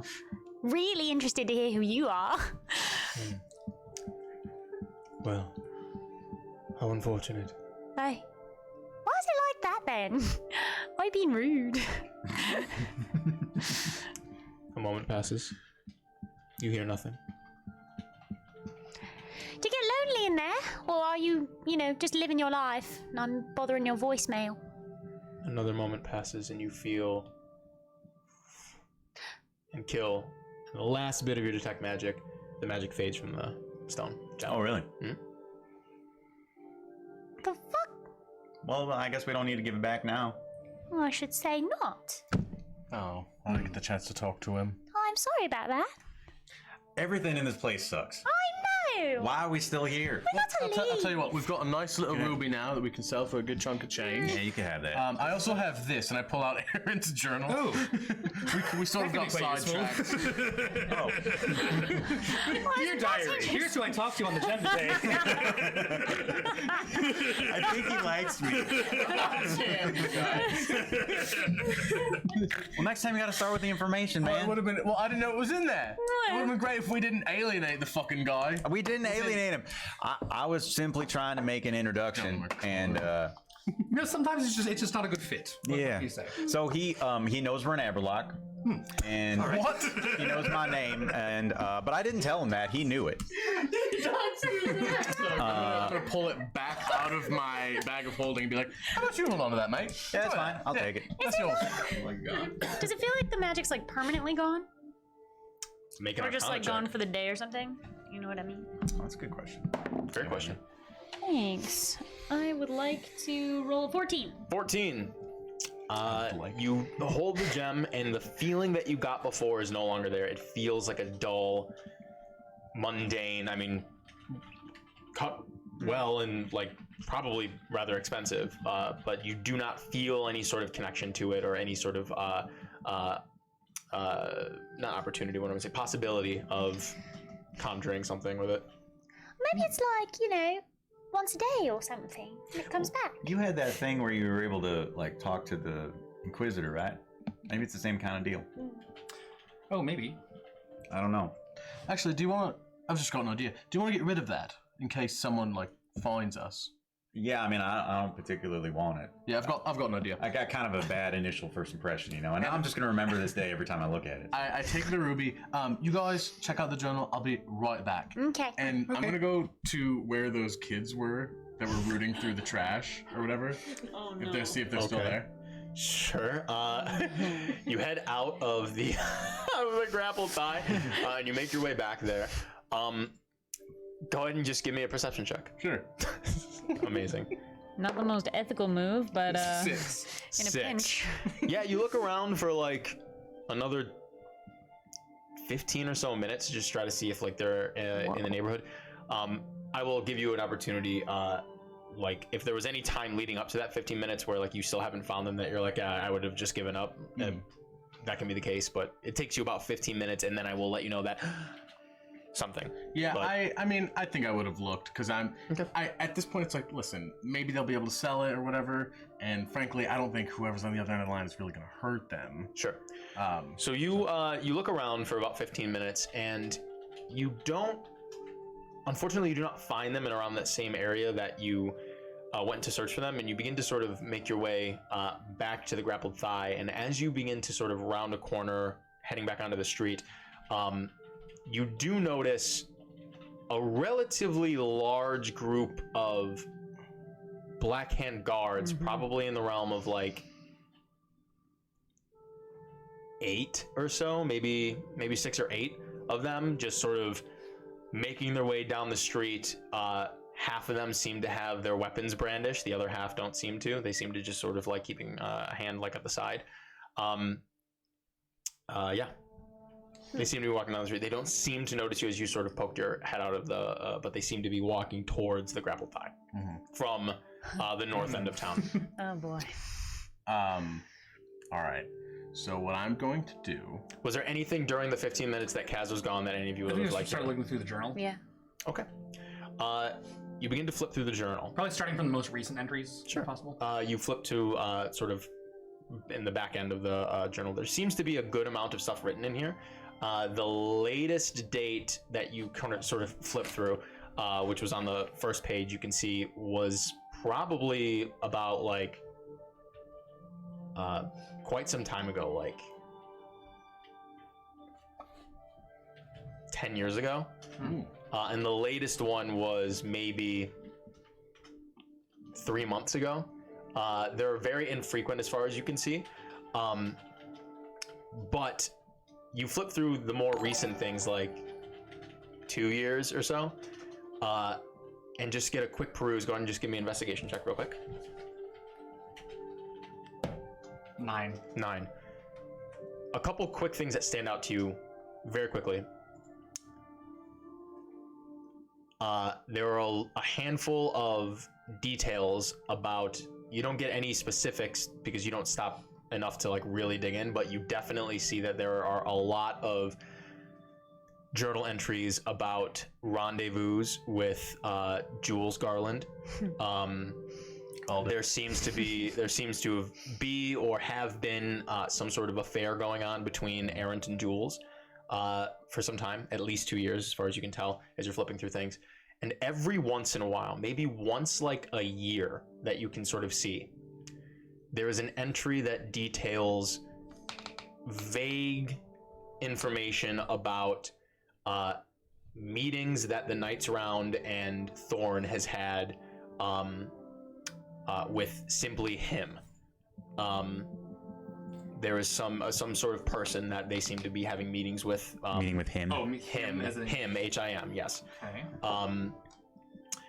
Every once in a while, there is an entry that, within that sort of same breath, refers to someone by Lord, with a capital L, just simply our Lord is what it's sort of referred to as. Him is always capitalized with an H as well.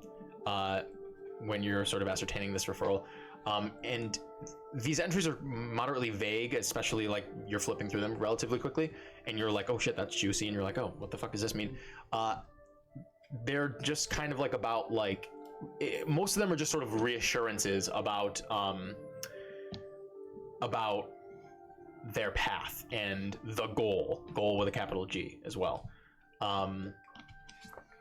And there's something that has to do, there's one final entry that was about, like I said, 3 months ago, that you flip to and you spend a little bit more time on, that seems to detail not a falling out, but there seemed to have been a disagreement had between our Lord and Ilin, and there was a punishment that is referred to that Ilin seems to have endured.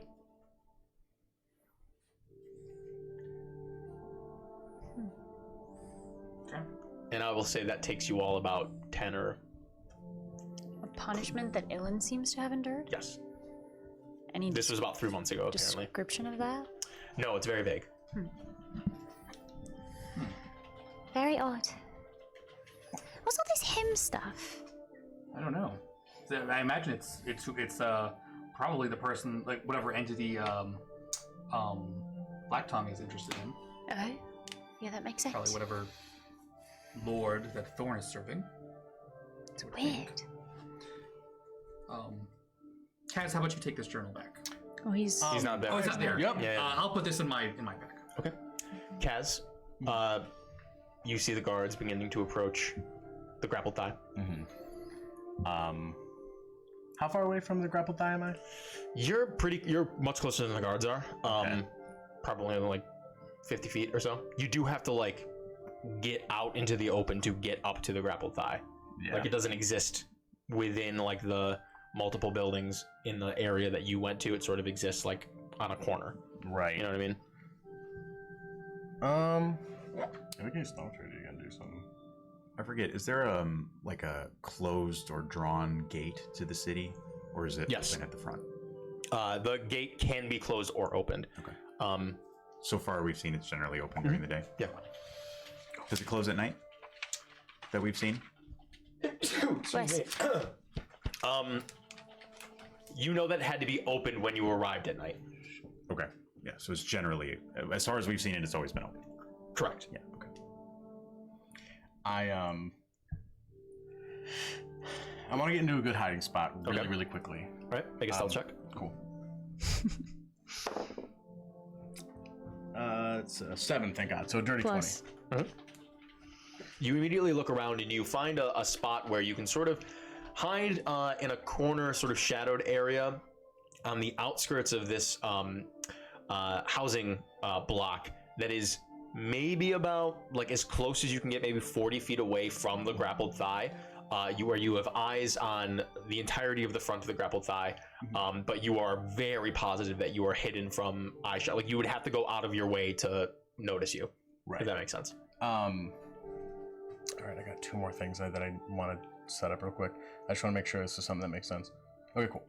I'm gonna drop 2 things very quickly. Okay. One is, I'm in like an alleyway, right? You said?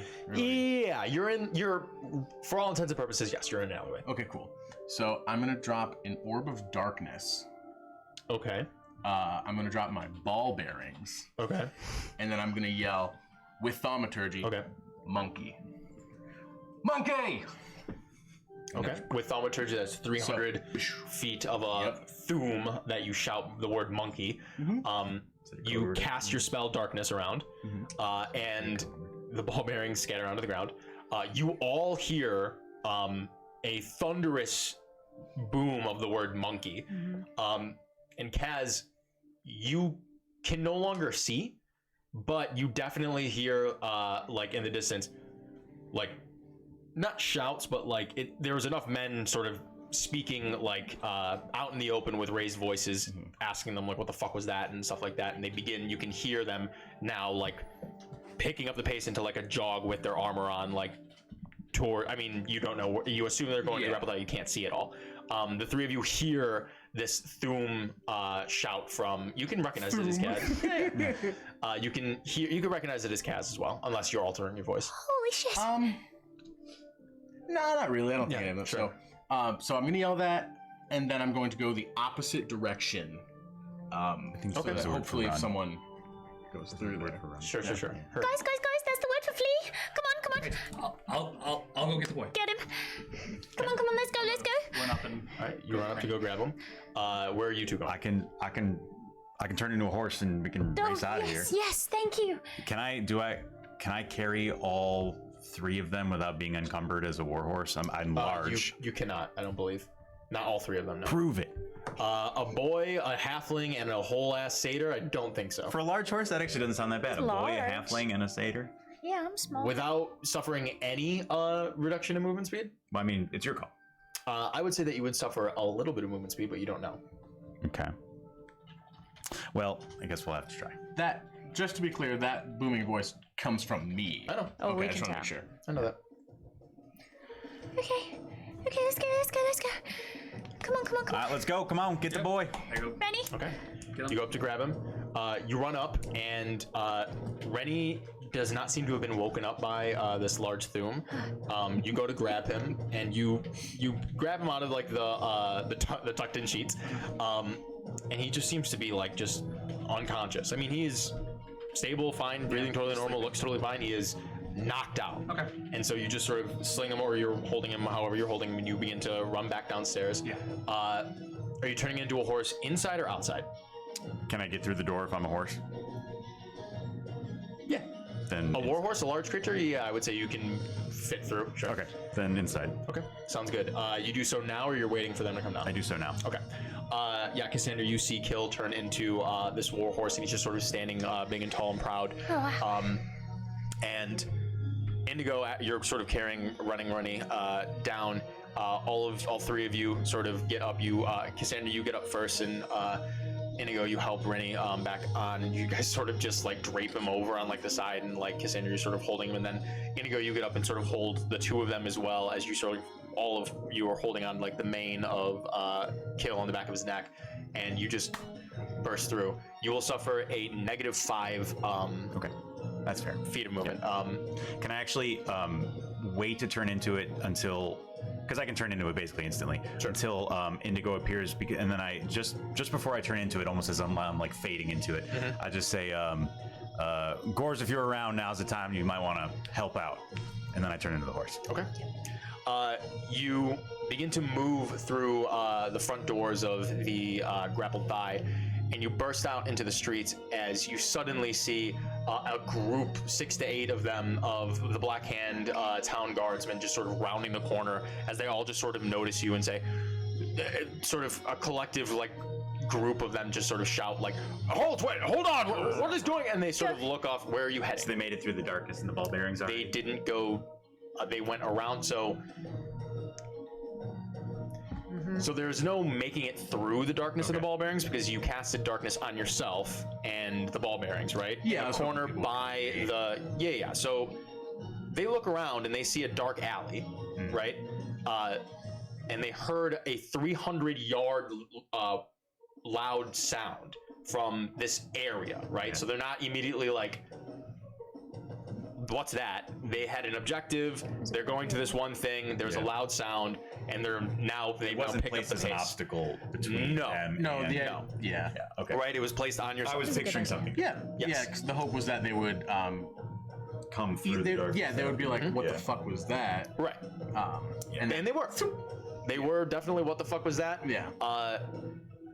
But they began to round the corner to the tavern itself, in hopes of figuring out what the fuck is going on, and now a giant horse with 3 other people on top of it bursts out. So they're like, oh shit. So they're dealing with this now, right? So whereabouts are you guys heading? I'm just gonna dash out the front gate. Okay. A few of them are going to fire a couple shots at you all. At who specifically? You don't know yet. You guys are all in like one place though. Around. First, Just wants Sal in his mind to know who he's firing at. I know who I'm firing at. Got about a 5 by 10 rectangle, I think. Okay, so I'm gonna roll all of the attacks first, and then I'm going to dictate where they're going. Okay. Obviously, first they're going to shoot the sleeping child. Yeah. And Then the little girl. and then the horse last. Yeah. Of course. The child's probably the healer, so we should go for him first. Yes. That's a war crime in multiple ways. These people don't care about war The crimes. cops can do it. Why can't Oh. They're just following orders. Oh. People. You see them all cover their body cams. Start ripping off their badges. Okay, so between the four of you, 1, 2, 3, Rennie, 4. Okay. Oh no. So fuck me. Okay. That's where Rennie dies. None of First one. No. Kill. That's a 15 to hit you. Probably I'm a horse, yeah. And I'm a horse. Yeah. Okay.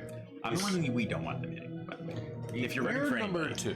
2. You suffer 5 points of piercing damage. Got it. Okay. Second one. Did you ever do your screw the DM? Someone screwed the DM. Yeah, way earlier, remember? Yeah, Dom did it. Remember? Oh, it was No, don't remember that at all. I thought you said. no, when we mentioned Oh, screw the birthday DM. I definitely heard DM drinks. I think that's what I thought. That's definitely what I thought. Yeah. Screw the I'm glad you drank though. Thanks. Yeah. stuff. Now screw yourself. Man, I made many checks before then. Just do it on the next Just one. do it That's next fine. Yeah. All right. Well, I'll do because I pre-roll all of these, so Well, Unroll. okay. I'll do it on after all this. Unless you want me to, I'll give this to you, Matt, because I rolled a 2 again. So this next one is going to attempt to hit you without knowing what I rolled before. Do you want me to re-roll? Yeah, just do this one at disadvantage. That's fine.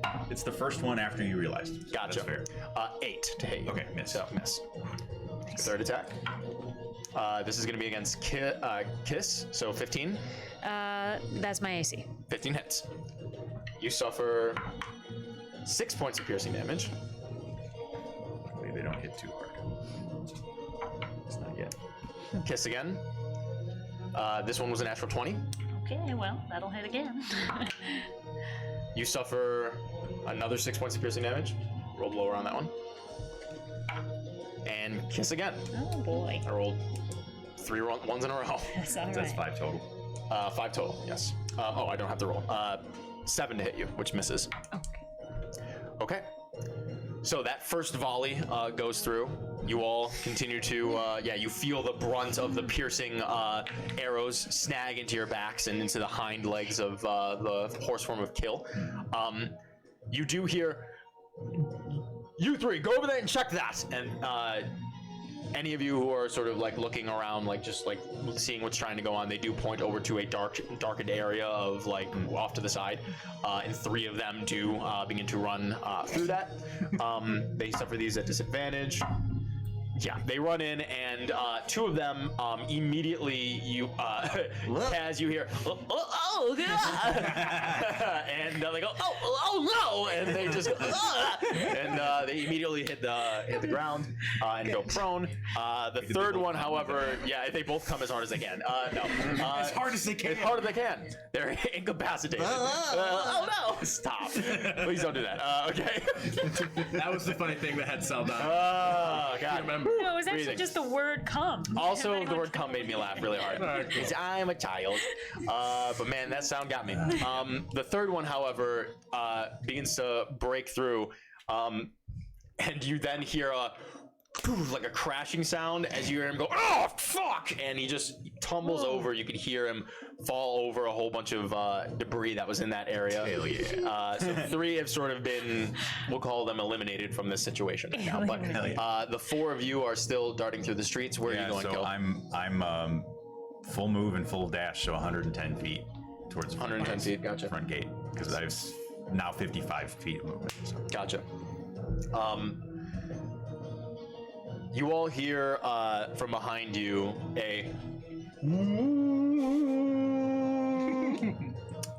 and a second volley is going to make its way towards you all. So another. He's got to be at disadvantage now because of range. So let's see. You went 120. They can go 60, so that's still 60 feet away from you. Are they on horses? They're not. So how? Oh, excuse me. Sorry. They went. Yeah, you went 120. They went 30, so that's still 90 feet away. Yeah. Right. But we would have had some distance just appearing from the door. So I'm assuming this is more than 90. The distance. Okay, so the distance was about like 20 feet. They volleyed on you. You moved 120. They moved 30, so that is 140 minus 30, so we should be 110. 110 away. Yeah. So I believe they're still within range to hit you without disadvantage. On short bows, I thought it was 90 for some reason, but I definitely double could be wrong. I've never played a ranged. Wait, you need short bow range? Because I have it right here. 83, 320. 8320, so it is disadvantage. so it is disadvantage. Got it. I know I should know this, but what does that mean when it gives you two numbers? So anything below 80 you can do regularly. Above 80 and up to 32 is at disadvantage. Anything past 320 is you can't do it. Impossible. Gotcha. Okay. Okay, so again, I'm gonna roll all 5 of these, all disadvantage, and then I will dictate. Cool. First one. Normally 320, or do I just look really good? Just not bad. You're good at stuff. Inspiration to cast. Hey. Inspiration to Kaz. Well done. Running away. Take it. After this, Kill's feeling never pretty talking to good. anybody again. This has been a creative day for me. I've used my spells, Very interesting. my inventory. I'm feeling good, man. It's a fun day. Okay, so first one. Kill. Another arrow.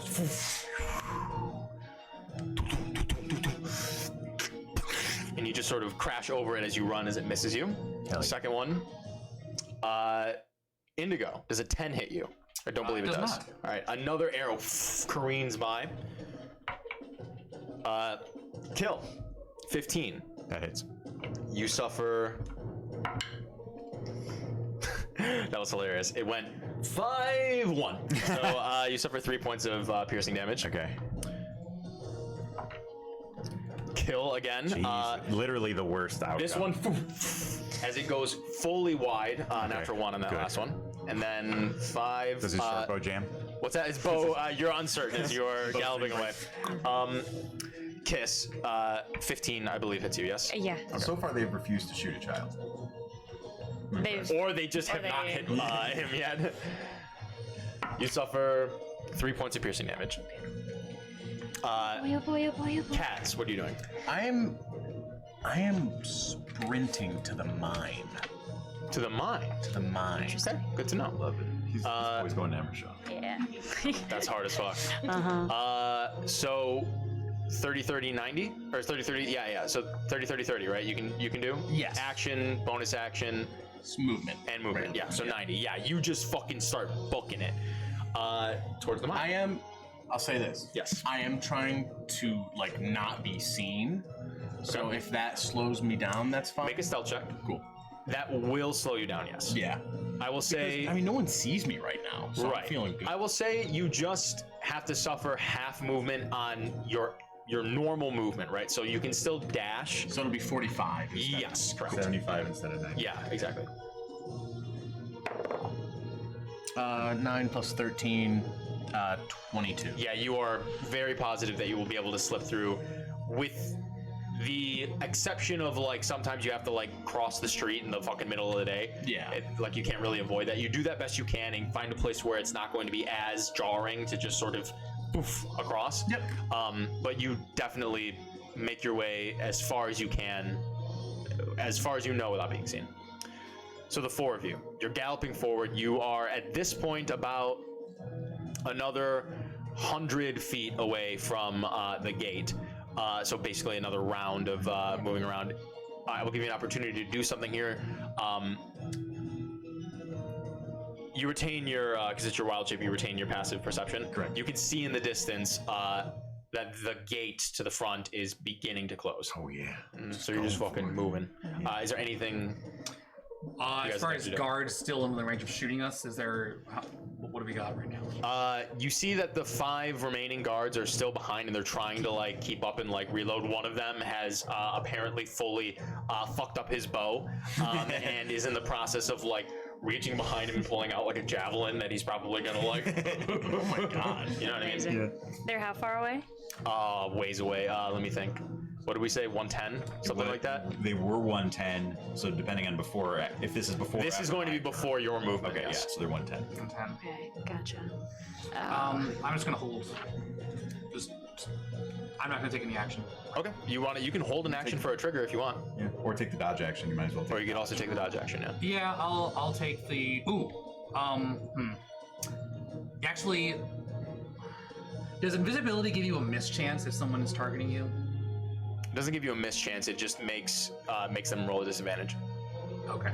Because they can't see you. They can't see you, So yeah. they're attacking it. Invisibility mechanically, unfortunately, in combat should not be as quote unquote weak as it is, because it's really just they get disadvantage on you, and yes, it's harder for them to detect you. But if you're in the middle of combat, like In order there's no rule where they can't just like guess where you or know where you are, where you turn, like, you know what I mean? Like they just kind of have to guess, like, are you still there? I'm gonna attack, and then it's at disadvantage if you are still there. You know what I mean?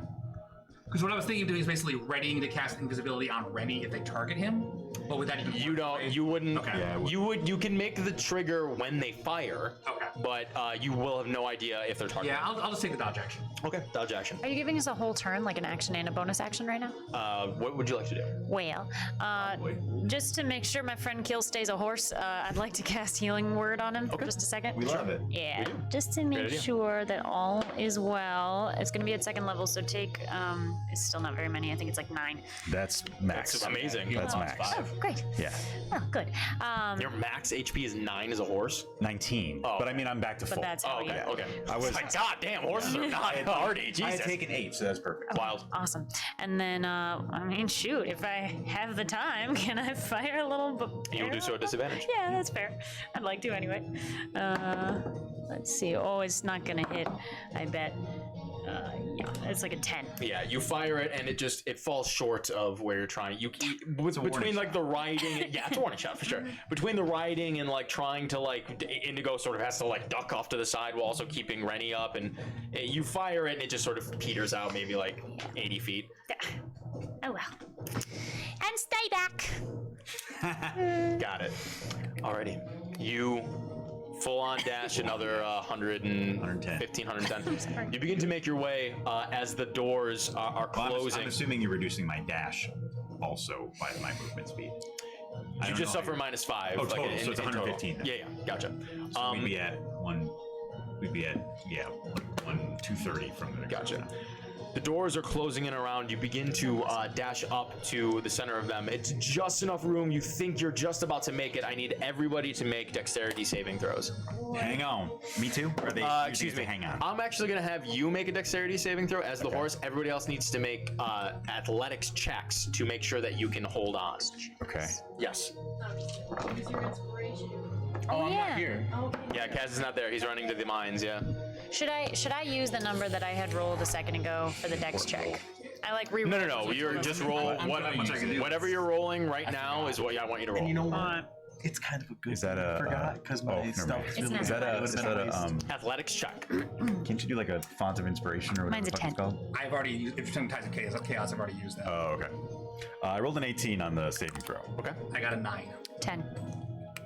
18, 9, 10, and then Rennie's unconscious. He auto fails and falls off. No. He doesn't fall off. No. We're holding it. But I will. So you said what? 9, 10, and you said on your dex save 18. 18. So you gallop through, and as the gates are closing on either side, you can hear a bunch of the guards that are sort of posted up at the gatehouse shouting to each other things like "close it faster" or "get in there" or block them. And I one doubt of it makes them- any difference, but it's actually 19. Just so you know. One of them rushes up forward to attempt to like just barrel himself into the side of the horse. Kill. You just sort of jerk to the side a little bit, causing Kiss to sort of begin to fall off to one side. You begin to grab the mane. It pulls you to the side a little bit, and you have to right yourself violently and switch your momentum to continue to go forward. And you brush up and make it forward as you feel a weight lifted off of your back as you begin to careen forward as Cassander falls off onto the ground, and you hear I need you as this guard is sort of jumping up to grab you. You need to make this is going to be a grapple contest. Which is what are you doing, Kevin?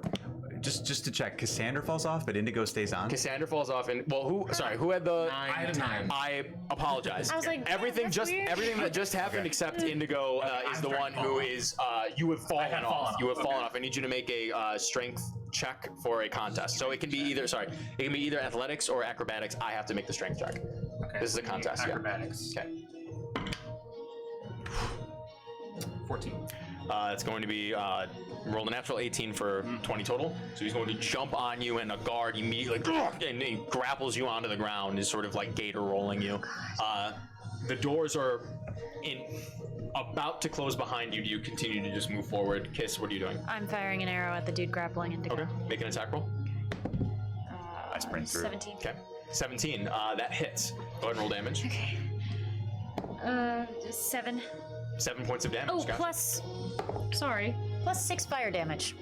Heard, yeah, because of your cards for the day. Sounds good. So 13 total. points of damage total. Indigo, you hear the guard sort of, and as he turns over and actually lets go of you and begins to roll on the ground as the fire is piercing into him, you can see, though, a couple other guards are beginning to make their way towards you.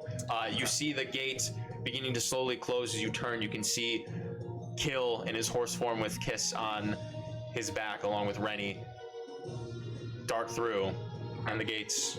I will give you an action. You do have a dodge action held, but I will allow you to. I'll allow you to keep that bonus from that right now if you want to do one sort of last minute It's thing. just one single action. This is a single action. How many? So there's one guard on me and more guards coming. One guard sort of to the side of you. You're both prone right now. He's gotten off of you because he got hit pretty hard. Okay. How far away are the other guards? They're coming. Maybe 15 feet away from you. Oh, they're pretty close. Okay. They were from the gate. They were from the gatehouse. I was gonna look up the spell, hypnotic pattern. Okay. See if I can get all of them. I'm pretty sure with the range, I think you can. It's a pretty big range. Yeah, it's like, I feel like it's like 60 feet or something, maybe 30. Would I be in the area of it, or how does that work? Go ahead and read the spell to me. Let's see here. I think so. Create a questing pattern of colors that frees through the air and had a 30-foot cube within a range. The pattern appears for a moment and vanishes. Each creature in the area who sees the pattern must make a wisdom saving throw. On a failed save, the creature becomes charmed for the duration while charmed by the spell. So yeah, I think it would include me. Yeah, Aren't each you, creature within, you'd have to cast it immune or outside something of to yourself. charm I do have advantage versus charm. So there's that. You can do that. Yeah, I'll try to do a hypnotic pattern. Oh, also, this is going to potentially trigger a wild surge. It will trigger a wild surge because of the chaos. This will be fun. I love it. So- I love it, baby. Great episode. This is so fucking awesome. Hell yeah. Dungeons and Dragons. baby. Okay, so first and foremost, let's do the hypnotic pattern first, and then we will surge immediately after. So they need to make a save, or do they automatically? Make a wisdom saving throw. Okay. Wisdom's DC 15. DC 15. Okay. We'll roll that as well. They have no bonus to their wisdom, and there are 4 of them that are swarming you right now. There's not including the one on the ground, so 5 total. Okay. So you said 15. So the first one is going to be the man on the ground. That is a natural 4. He fails. Here we go. Natural 18. That's going to succeed. So that's 1 success. Us and our son. 10. So that's going to fail. So Starting to do 2. right. I'll do 1 success, 2 failures. 2 more. Natural 10 again. Another failure. Nice. Natural 10 again. Holy shit. And a 16 which is a success. So 2 successes, 3 failures. Okay, so I failed my save. Okay. You have it even with your advantage? Yes. Okay. So this is a concentration spell. Is it? I don't know. Read it. It is. Oh, then yes. So at a failed save, the creature becomes charmed for the duration. While charmed by the spell, this creature is incapacitated and has a speed of 0.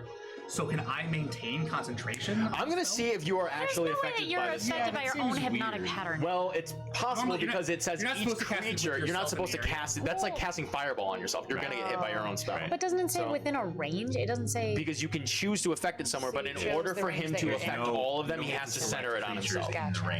Yeah, so I'm pretty sure. I'm just gonna double check.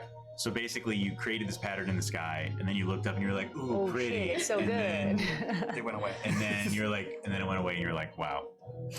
It was Yeah, so nice. if you cast it, yeah, again, it's just like fireball. There's no difference. If you cast fireball on yourself, you still And have to make a I dex save. can't maintain concentration while I'm While you're incapacitated, you cannot maintain Fair enough. maintaining. Fair enough. There was no obvious way that he would have known that he could like shape the range to not include himself, but also get the others, right? No. Do you have shaped spell or whatever it is in your meta magic? You're gonna surge though.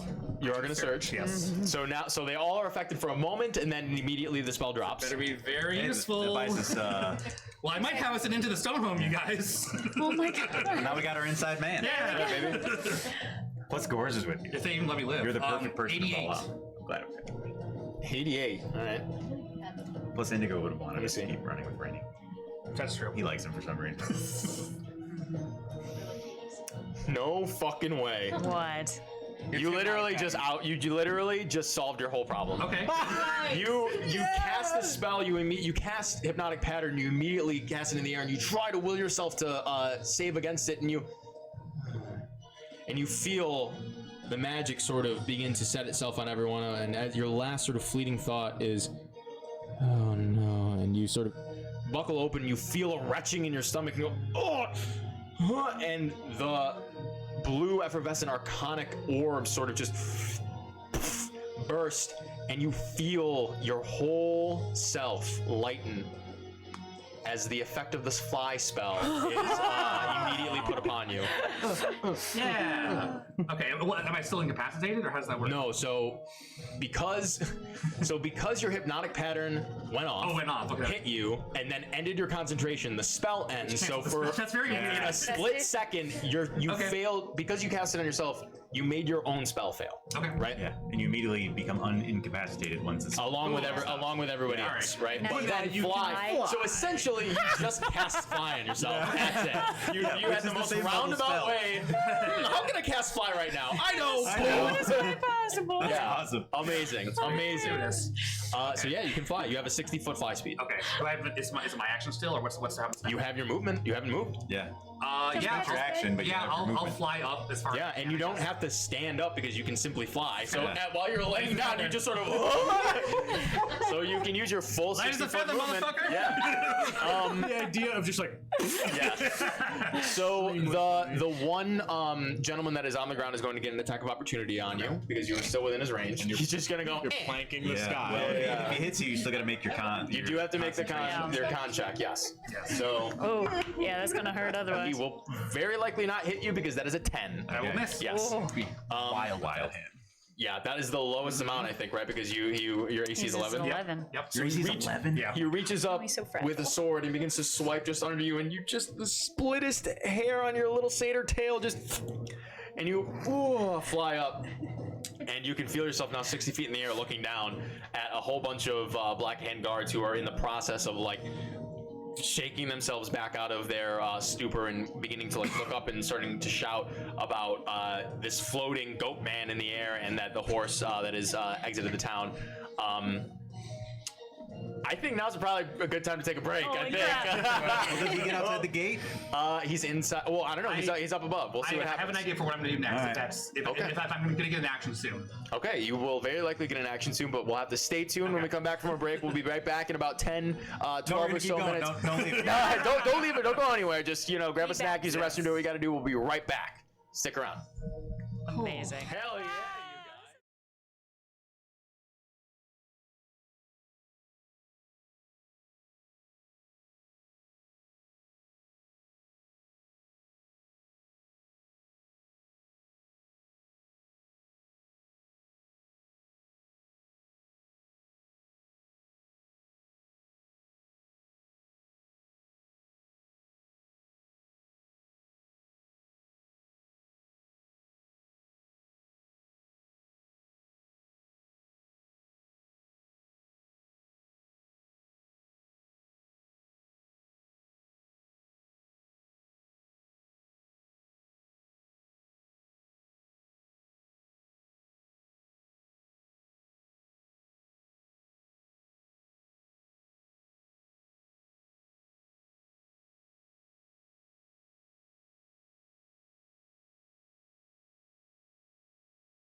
This is very funny. Yeah. Welcome back, guys. Yeah.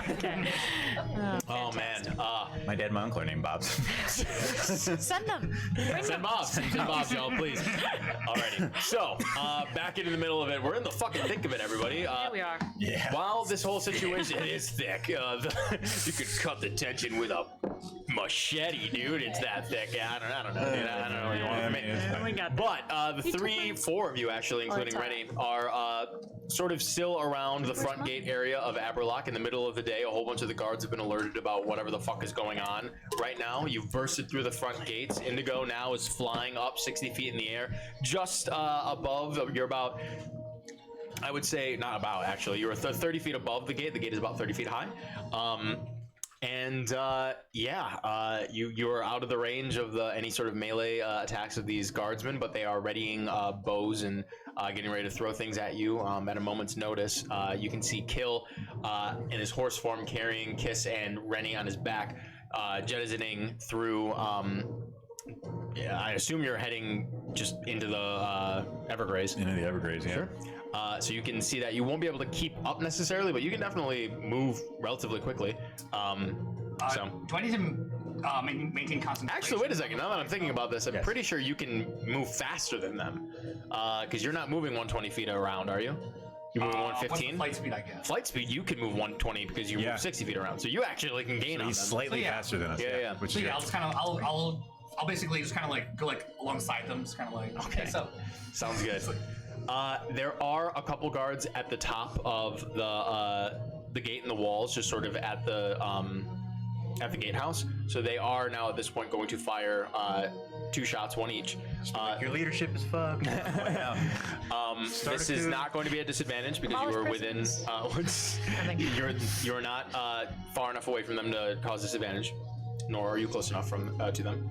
So these are 2 straight attacks. One of them is going to be at you, Indigo. The other one is going to be at the horse situation. So I will roll first to hit Indigo. I love the way Sal uses the word situation. That is going to be a horse situation. That's what you saw. It's going to be a 21 to hit. You suffer 4 points of piercing damage. I need you to make a concentration saving throw. Concentration. That's Constitution. Constitution. Wait, drink your It's a stamina concentration check, which is a Constitution saving throw. Okay. The stamina potion.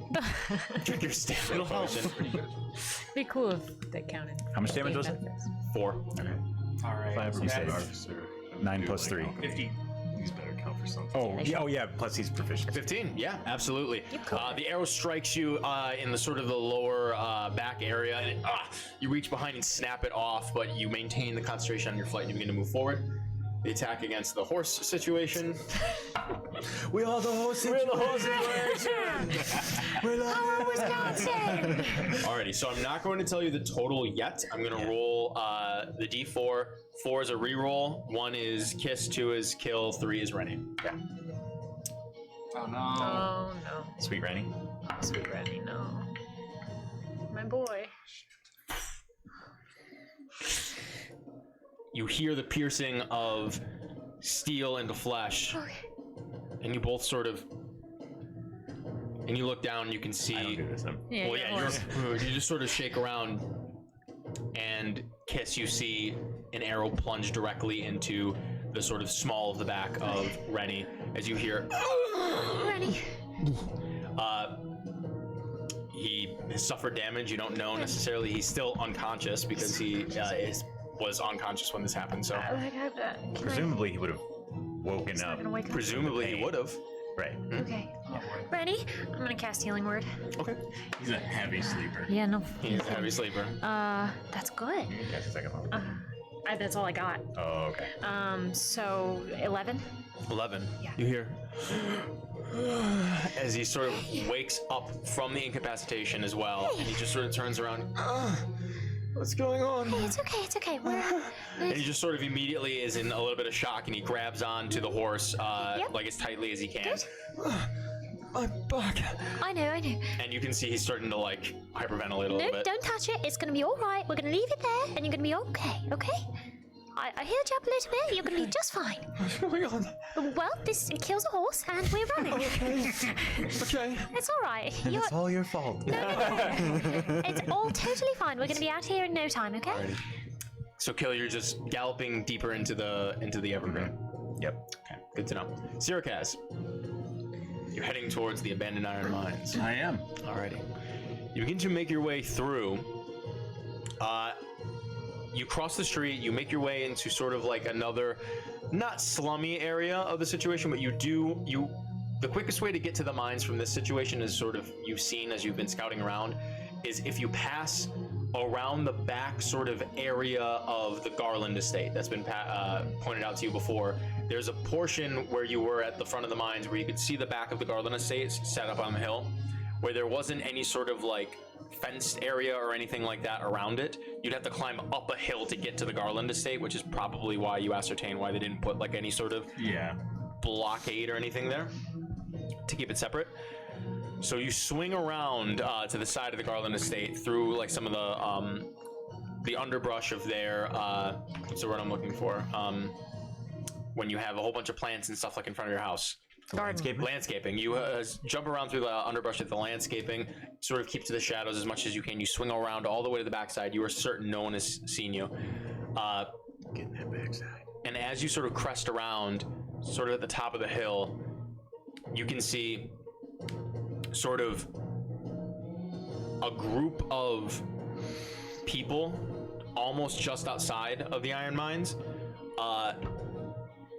and sort of commiserating with them is Sir Ilan Thorn, just sort of standing. It seems, make an insight check. Sure. I don't think my insight's very good, but I rolled a 19, and it's 19. It's 19. You can definitely see, due to the body language of Thorn, that he is in a sort of either confused state or frustrated state. He's sort of pointing. You can hear him yelling things, but you're a little too far away to like get an understanding of what it is he's saying. But like a couple of these people that are gathered around him, you can now see and make out that they're all sort of covered in like the garb of the Black Hand town guard. There's only about 3 of them with him.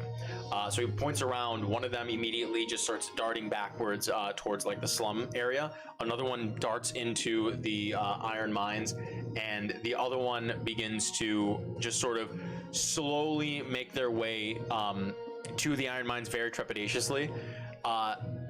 And you hear Thorn yell something else, like as this person like is slowly making his way, and he just sort of freezes.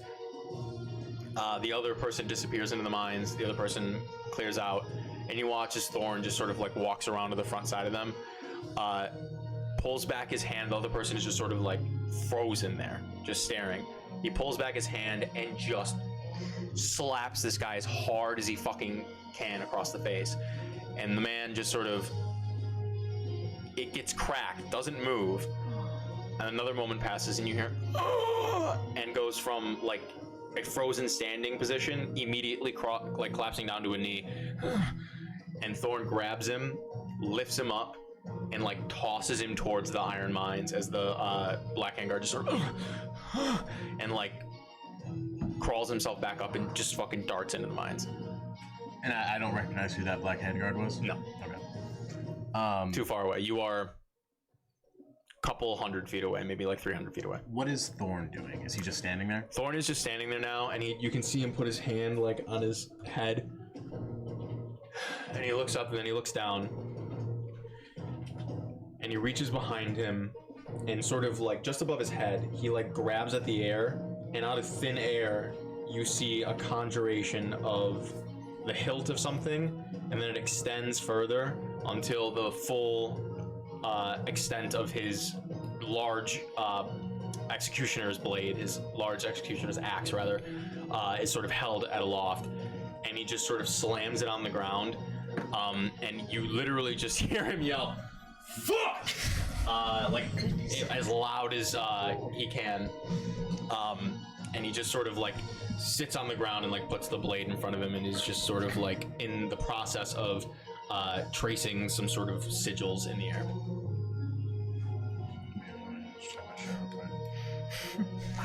I'm gonna fuck with this guy. Yeah, fuck with him. Get him. I gotta think of what I want to do, because I like. All right, so I will say I'll have a few seconds because I'm going to sneak a little bit closer. Okay. However close it makes sense to be, where I'm not just going to be like out in the open. Yeah, you can get like another 100 feet or so closer as you like stick towards the side of like the Garland estate. You stick out of the line of sight as much as you can, and there are a couple like evergrays that are just sort of wreathed around like the side of this estate that you can like, you know, they seem to have not been cleared fully, like beyond the wall. As well as you get a little closer, you can see the wall around Aberlock begins to pick back up, and you slip as far as you can. You sort of stick by the wall behind a couple of the evergrays that are just around like the outside, and you're maybe at this point anywhere between 150 and 200 feet away from him, and you are still confident that you've maintained your hidden nature. Can I ascertain what he's doing any better than I could from... Make another perception check. Cool. 13. It's very clear he's casting something. You have no idea what it is. It's taking him a while to do so, though. It's not just sort of like an instantaneous, like since he started doing whatever it is he's doing, you've begun moving, and he hasn't stopped. Like, you can't hear him, but like you can see from this distance, even you have a good sight on him. He's very slightly moving his lips and his jaw as he's casting some sort of incantation or spell. Yeah. Let me check through one thing here. But I think this is bad. This is dumb. Do it.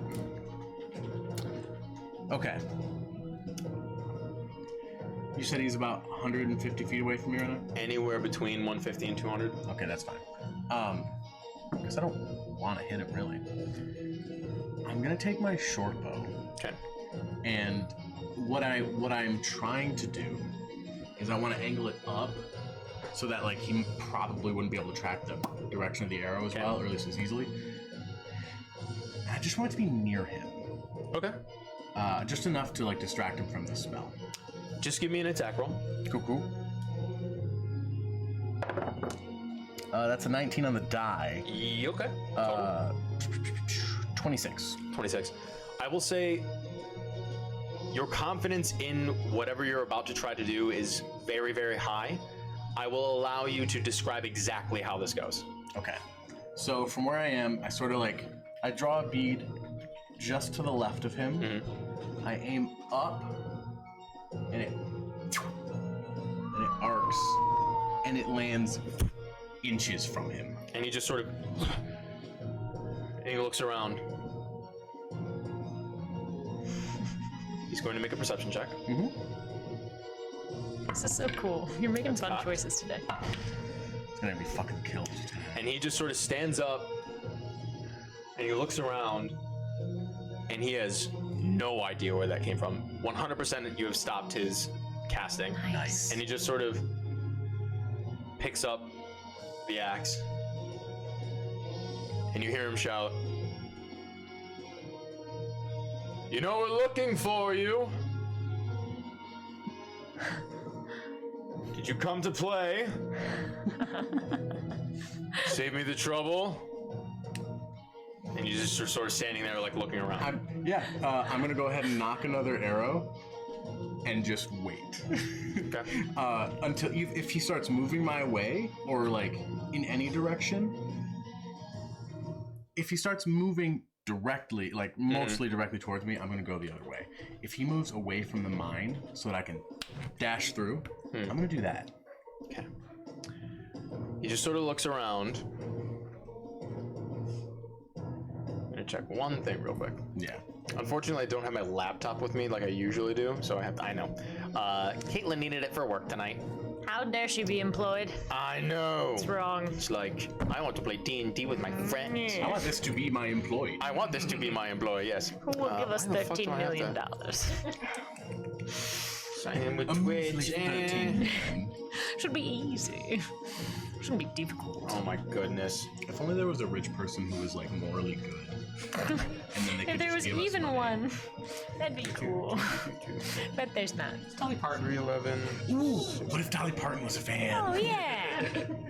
We gotta get Dolly Parton in here.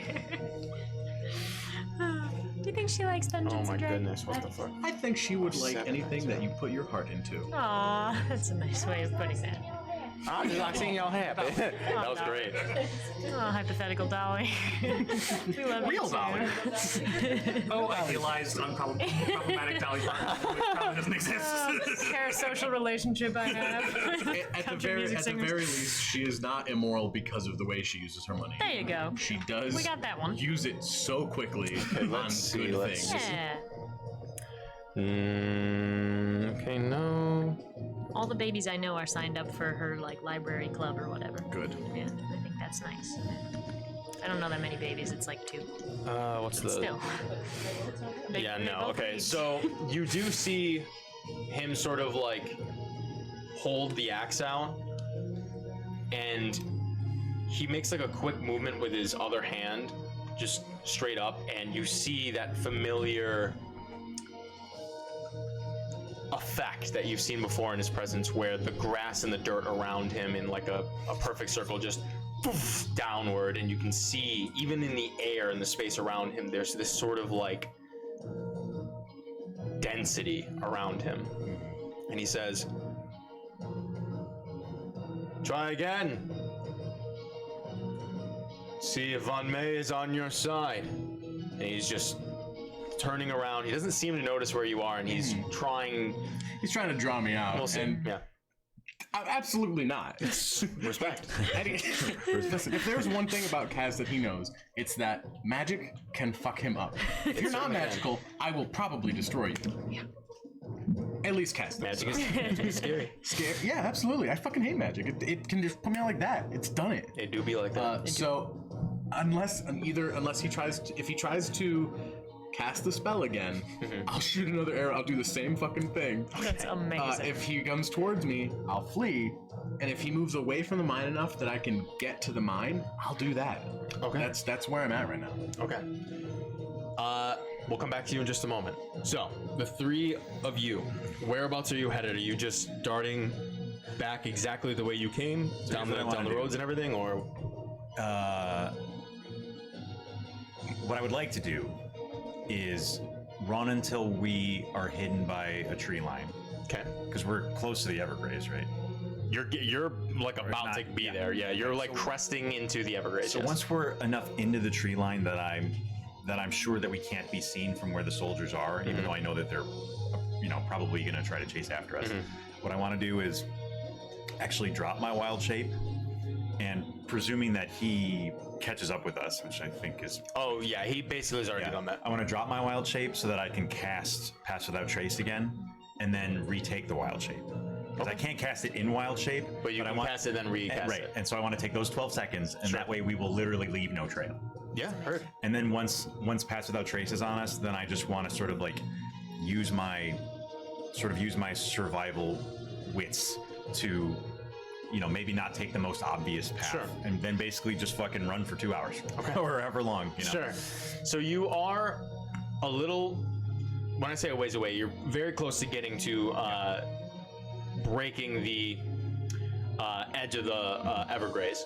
Is there anything that you want to do besides dashing forward in this moment as well? Okay. Kiss? I'm hanging on for dear Hanging on. Indigo. Just keeping up. Okay. and watching Rainy. As the 4 of you begin to crest, the 2 that are on the wall are going to take 2 more shots at you. All of these are with disadvantage because you've now broken the distance between. So I will roll these both. So this is the first shot. Who's at disadvantage? Okay. Second shot. Okay. Now I'm gonna roll the D4, which now that you're all together, 1, 2, 3, 4. First one.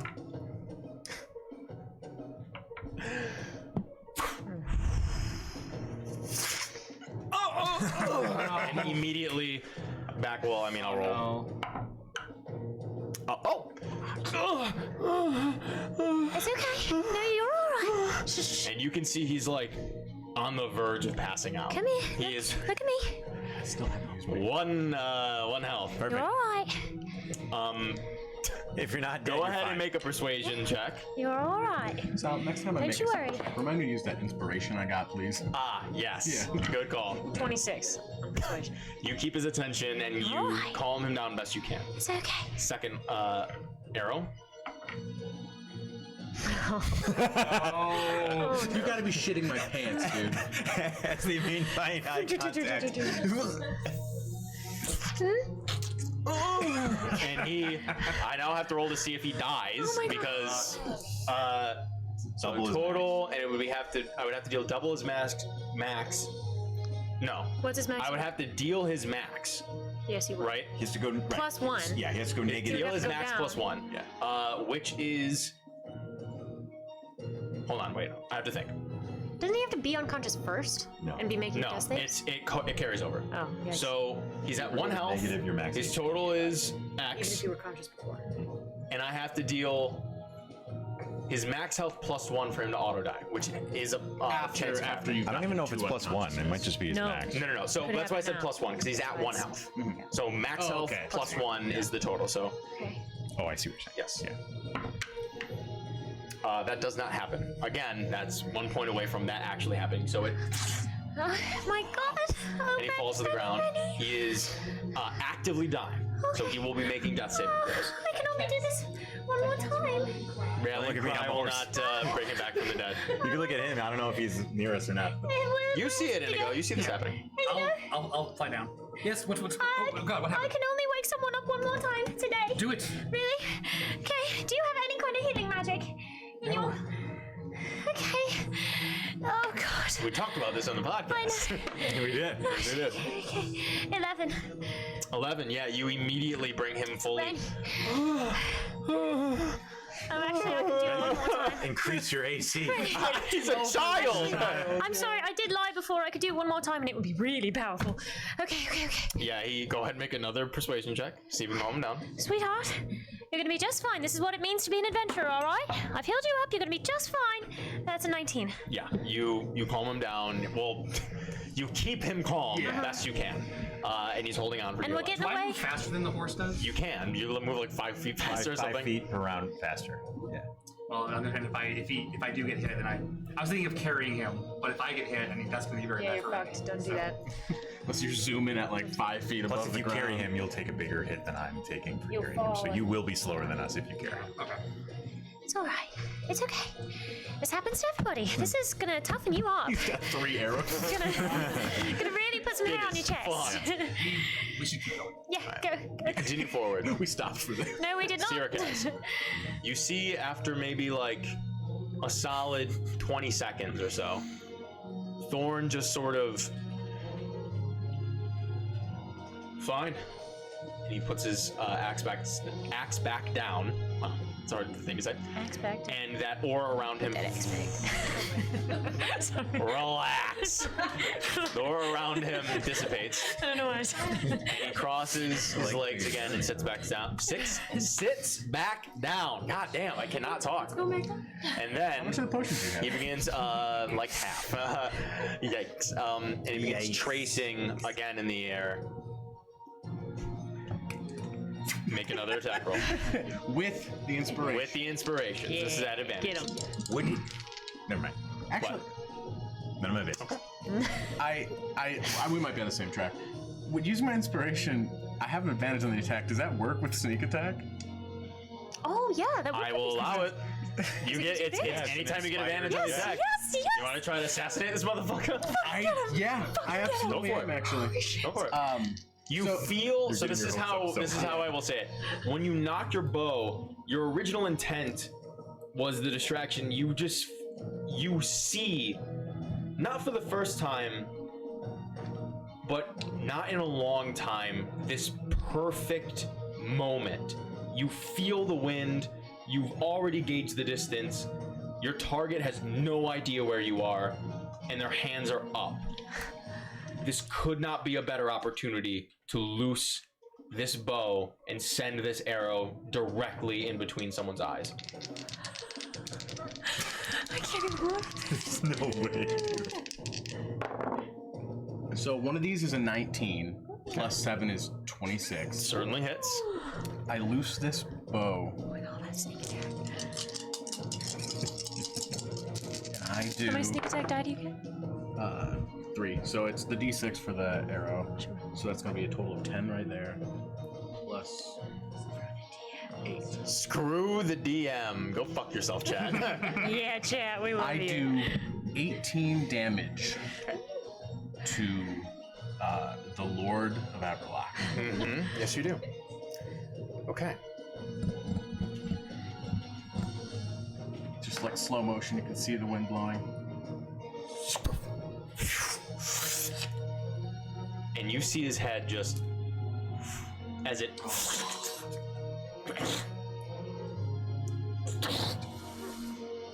and he spits blood onto the ground. And he reaches up, grabs the axe.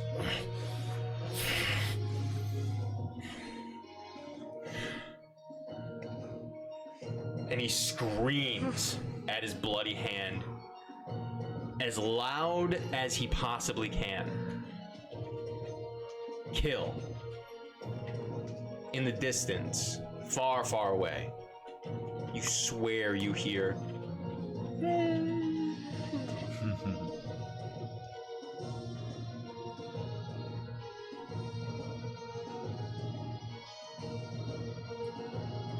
And he puts his hand back on his neck. And you see a bright red light. And his wound seals. Yeah, but As he very clearly casts a spell that you've seen your companion cast. Okay.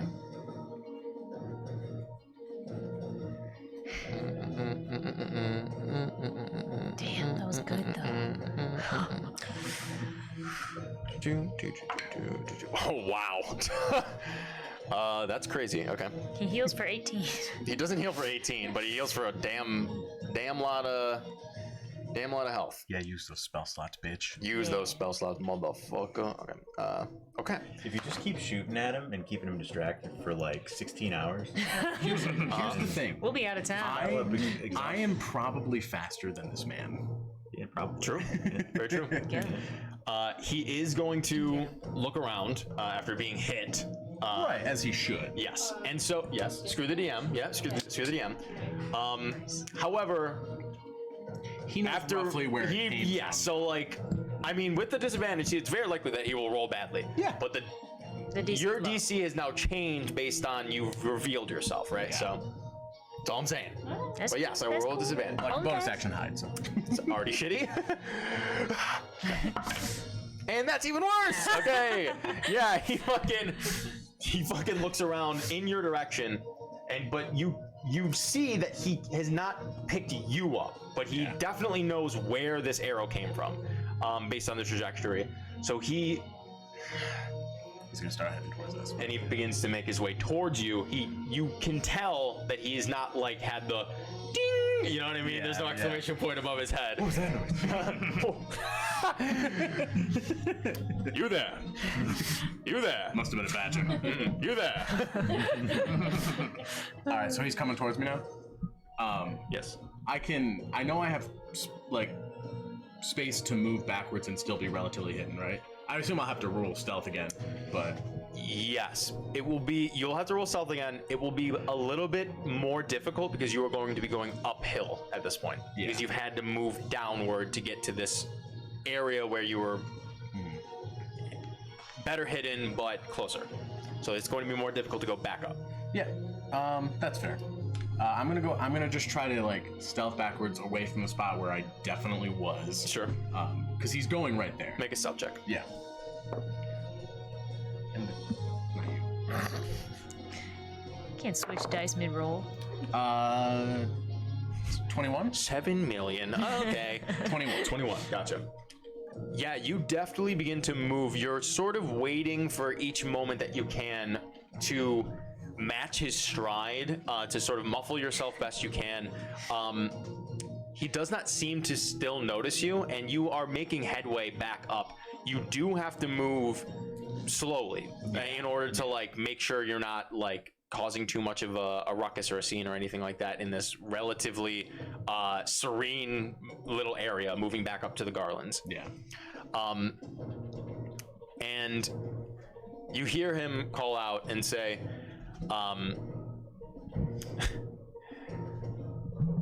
where's the rest of you? Are you all coming around? Make this easier for me. And he's just sort of like moving his way. He's sort of picking up the pace a little bit more. He fucking wishes. We'll see what happens. Okay, so the four of you. You begin to make your way now, breaking the edge of the Evergrey Forest deeper in. Kill strides forward as Indigo follows right next to you. You use this entirety of this movement to get as far into the Everglades as possible as you sort of veer off of the path best you can. You're not necessarily sure how much time you have. Do you want to stop now, or do you want to like go off the path for X amount of rounds, we'll say, and then do something? What's your plan? Yeah, so as I was running, would I have been able to get like a quick glance back to see like how much distance we were making? Screw the DM. Yes. God damn, who is doing this? Damn it. Natural 20 on the perception. Natural 20. Yeah, you turn around and you can see now that you've broken into the Everglades. Just as you were about to break in, you could see the gates begin to start to reopen again, as there are a handful of guards that have now begun to bring out other like horses and they're in the process of mounting them and like getting them set as the gates are still like beginning to open. So like they haven't even like crossed the threshold of that. You can see the horses behind there as you begin to crest into the Everglades, and then you lose sight of them behind you. So you are a ways in front of them, and they still have to mount up and go. Okay. So if I saw that they were getting on horses, then I would take this opportunity now to do the thing, rather than wait. So as Kill sort of veers into the off-road parts of the Everglades, he stops and just sort of comes to a whinnying halt as he just sort of motions for you to get off him as you start to begin to make your descent. It's a little too slow, so Kill immediately just sort of down, and you all just sort of head down. Indigo, you sort of drop down, I assume, to meet them. I just say, we just got a second. I'm just gonna make sure they can't follow us, and I cast the spell you've seen me cast a bunch today. Pass Without Trace. Pass Without Trace on the four of us. Okay. And the rats, that whatever rats we got. Sure. And I just say I could still heal if I absolutely have to, but I can't break out of my horse form again after this. That's all right. So get ready to go. Yep. And as soon as it gets to be the next round, we'll wild shape again and we'll take off. Sounds good. So, yes, no problem. You begin to wild shape. You have the benefit of your Pass Without a Trace. Now, the thing is, you will not leave tracks because of the Pass Without a Trace. However, you are not going to be able to stealth. Does that make sense? Okay. Yeah. Just making sure. I'm not trying to stealth, but you could stealth, but you can't move quickly when you're stealthing. Right. Yeah, in theory, it's kind of like whatever I would be. If I were trying to stealth, it would be to prevent tracks, and I'm not going to leave tracks. So right, so it's irrelevant. Yeah, exactly. Yes, I'm just cool. Glad we're on the same page. Great stuff. So you do so. Everybody mounts back up again. That does take a moment, and then you begin to take off. Yeah, and I do just say, I guess before I do that, I just say, I can't say for sure they can't track us magically, but we won't leave any tracks. Keep your eyes out. Good enough for me. Oh, that sounds good. Okay, I'm gonna make a couple rolls. At disadvantage, At yep. disadvantage. One. The first roll will be at disadvantage, all right. Okay. I can stay in horse form for 2 hours. So we don't need to run. We're getting the hell out of Dodge. Or maybe go. Yeah, so for all intents and purposes, you bolt into the Everglades. I just need you to make me a survival check. We're gonna make it to Emershot at this rate. Yeah. You are not going in that direction. I'm just kidding. Survival. Yes. 26. 26. You begin to make your way through, avoiding some of the thicker parts of the Evergrey where you probably would not be able to meander through as a warhorse. And you have to sort of make rounds and take long berths around. But you run, you gallop, and you separate yourself at full speed for what feels like a solid 15, 20, 30 minutes. And you find yourself coasting to a sort of open area. You break the threshold of the edge of the of the Everglades once again, and you can see that there's sort of a vastness of this sort of like dark green, more vibrant and thick grasslands in front of you, with more of the Tempest Peaks to your right. In the vast distance, you can see the sun beginning to sort of set itself into the evening portion of the sky. It's probably 4 p.m. or something like that at this point. There's not too much more of an open distance around, as you can see that the Everglade begins to curl around, but there's this little pocket that you can see. And to your right, this sort of landscape, even though that you guys are all dashing away from Aberlock as fast as you can, there's something serene about this landscape around you. It's so weird being locked in this shithole, for lack of a better term, to just immediately, not but 30 minutes of a very quick gallop out, this beautiful landscape in front of you. You can see this picture perfect sky with these beautiful mountains to your right, and this old, beautifully, nearly enchanting forest that curls around that you're about to re-enter as you gallop forward, crossing this sea of grass. Takes you about a minute to re-enter the Everglades at this sort of junction here. You know that you're heading west, sort of southwest, more west at this point, because you hooked a right as you were heading south. But there are no roads around you. There's no path in the woods here. You are essentially in what would probably be considered the outback, if that makes sense. But you are positive that you have not A, left the trail, and B, are even, I mean, they could magically trail you, but you turn around relatively quickly and you're watching as far as you've been going. It does not seem that you've been tracked. You continue forward nevertheless, but you feel a little bit more of a sense of comfort wash over you. But in the back of your mind, ever so often you wonder, where's Kaz? Yeah. Sirikaz. Where's Kaz? Ilan Thorn begins to make his way in more of a trot towards you. You sort of buckle down for a moment and hide as he looks around. You find the right moment to start of slinking off a little bit more. Is there anything you'd like to do once again, or would you like to keep sneaking around? He does not notice you. He's looking around that sort of area that you were in. Yeah. You're still like 120 feet away from him. Would I be able, is there any logical way for me to get like around where he is, either behind him without me noticing, or to the mine? In order to get behind him and to the mine, you'd have to move in the same direction, and then if you wanted to get behind him, you would hook around. Both of those directions would cause you to have to move yourself into the open based on where he is.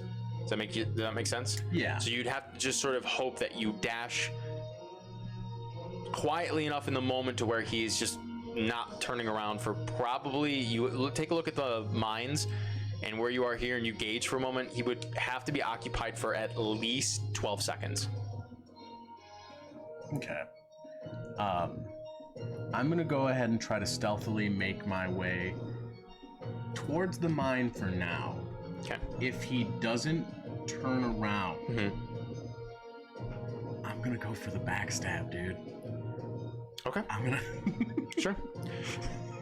Okay, so he's gonna look around. Get in melee and try to stab him. Because here's the thing: if I make a melee attack, I can run and just get an attack of opportunity. Yeah, you can just dip. Yeah. Holy shit. I'm gonna fuck this guy up before I leave. Before you leave this earthly coil. Possibly. So he begins to look around, and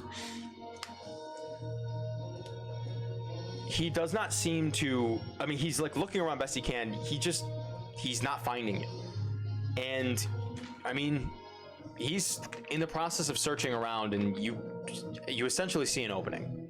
I mean, like, he's occupied. Like, Yeah. I will tell you, he rolled pretty low, so this is going to occupy him for a few moments.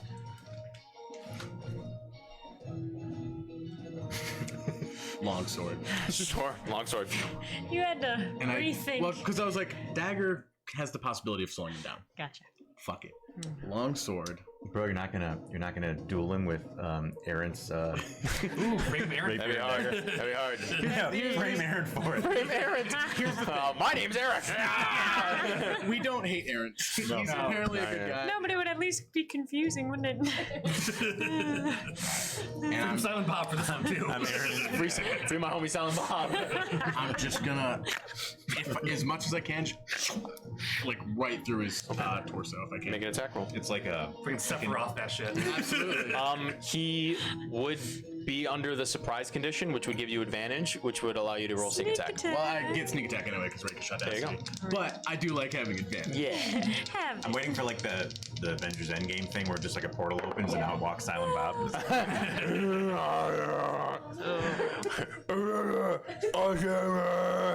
Silent Bob. 14 is my higher one. I don't have to hit for. That's true. It's just to attack. But God, that You sneak up and you just are in that perfect little pocket. And you begin to dart forward, and as you do, it's in the split moment that he just sort of, you see him like his shoulders slack, and it's like he's given up. So he turns around to like move away from the area, and in that split moment, you lift your blade up, and it's as if fate itself turns it over as he just sort of turns, sees you in that split moment, and flicks his wrist so the blade of his executioner's axe meets your longsword, and it shings off. This'll be fun. And you just. No, wait. So you comment last. Wait. No. Say it one more He time. turns and he says, "This'll be fun." For you. Hi! I'm not done monologuing. And he moves to, and you're already gone. Yeah. As is not able to take an attack of opportunity. Let's roll initiative, me and you. Okay. Yeah, this is all happening in the past, by the way. Yes, because this is, you guys are. Oh, yeah, we're dead. I just figured I'd get you out of there because there's nothing you could have done. No. Okay. What'd you get? 16. Natural one. Any of us knew sending. Nice. And Yes. could just like. What's that? It would be fun if any of us knew sending and could just start talking to Thorn in his head right now. That'd be really funny. Almost took some. That'd be very funny. Okay, well, you have the first move in this round, so you move away from him in that sense. So you were able to use your movement speed. So 30. And now, so you're 30 feet away from him. You have a full action. I'm gonna. So I have full action. I have my bonus action. I have my reaction. Yep. I'm gonna go ahead and fire my bow at him while I'm running. Fuck it. Yeah, go for it. Why the fuck not? Yeah, I'm gonna get 60 feet away. That's so funny. Do it. 10 plus 7, 17. 17 is going to miss. Okay. You fire the arrow, and it, as it careens towards him, he just slashes it out of the air with his axe. Yep. So I bonus action dash. Sure. So your movement and then bonus action is going to be 60 feet, so you're now 90 feet away from him. Yeah. Inspiration advantage. Hey, he's here. I gotta shoot him again. I gotta shoot him again. Shoot him again. No, I gotta let him get close enough that it's within range. So I gotta get 10 feet closer to him because it's 80, 30, 320. He's going to use his movement to move all the way up to you. Nice. So he's 60 feet away from you. Not all the way up to you. Sorry. Move I is figured. yeah. I thought you. No. Like, well, that was And that was it. No. I think that don't worry. So he's 60 feet away from you. My fear is his spells now. Yeah. Oh, you should fear those. Oh, I do. Okay. I don't know. You hear him shout, "Kneel!" I need you to make a wisdom saving throw. I'm guessing he's either like a. I'm guessing he's a paladin kind of template, so I wouldn't expect him to have like. Oh wait, I have Crazy inspiration. spells, but command is one. Inspiration is good for saving throws, right? Okay. Yes, guidance. I think that we know. Oh. Oh. It's a 5. 5. You immediately stop. Well, you don't immediately stop. Your next action, you must drop to the ground. Sure. So that is his movement and his action. I refuse to take an action. You hear him from behind you begin to mutter something, and then you hear. So, that is the end of his turn. He's 60 feet away from you. Your turn begins. You immediately drop to the ground. Yeah, and that's my action. That is your action. Let me just make sure there is nothing else that needs to happen. Because that could just mean theoretically I can only go 60 feet. Yeah, no, I'm just making sure. My movement. Well, no, you would On have your to get back knees? up, so you'd have to spend half. But let me just make sure. I like the idea So I of can you do waddling 45. now. I have a feeling he can't use his action to kneel and then use his movement to get up and run away. You might be right. The target. So it would be. So it immediately ends your turn. So you spend your action doing this thing. Okay. All of the examples are. I mean, I wish that was the case, but Yeah. make all much all sense. of the examples are like drop, flee, grovel, whatever. Yeah. Blah blah blah blah blah. As soon as its turn starts, it does this thing and then ends its turn. Something, and then ends its turn. So you do the thing and then your turn ends. So you immediately drop to the ground. Your turn ends. His turn comes up. It's another 30 feet or 60. He gets another 30 feet. Okay. So he's 30 feet closer to you. And he is, you hear, this is fine. And you hear, he's going to attack you. However, because you are prone, this is at disadvantage. He's going to So that's range good. attack you. Idiot. You should have just said stand straight tall. Freeze. Stand up straight. Stand up straight. Okay, gotta go. Hard to do that fast. Oh, that's wrong. Nice. Screw the deal. Screw the DM. All right, on the next one, I will take disadvantage again. This rocks. I love it. Tony said, happy birthday, bitch. Thanks, bro. Thanks, bro. Appreciate it. Damn. First one is going to be a 16 to hit. Exactly 16. Exactly 16. You suffer not that much.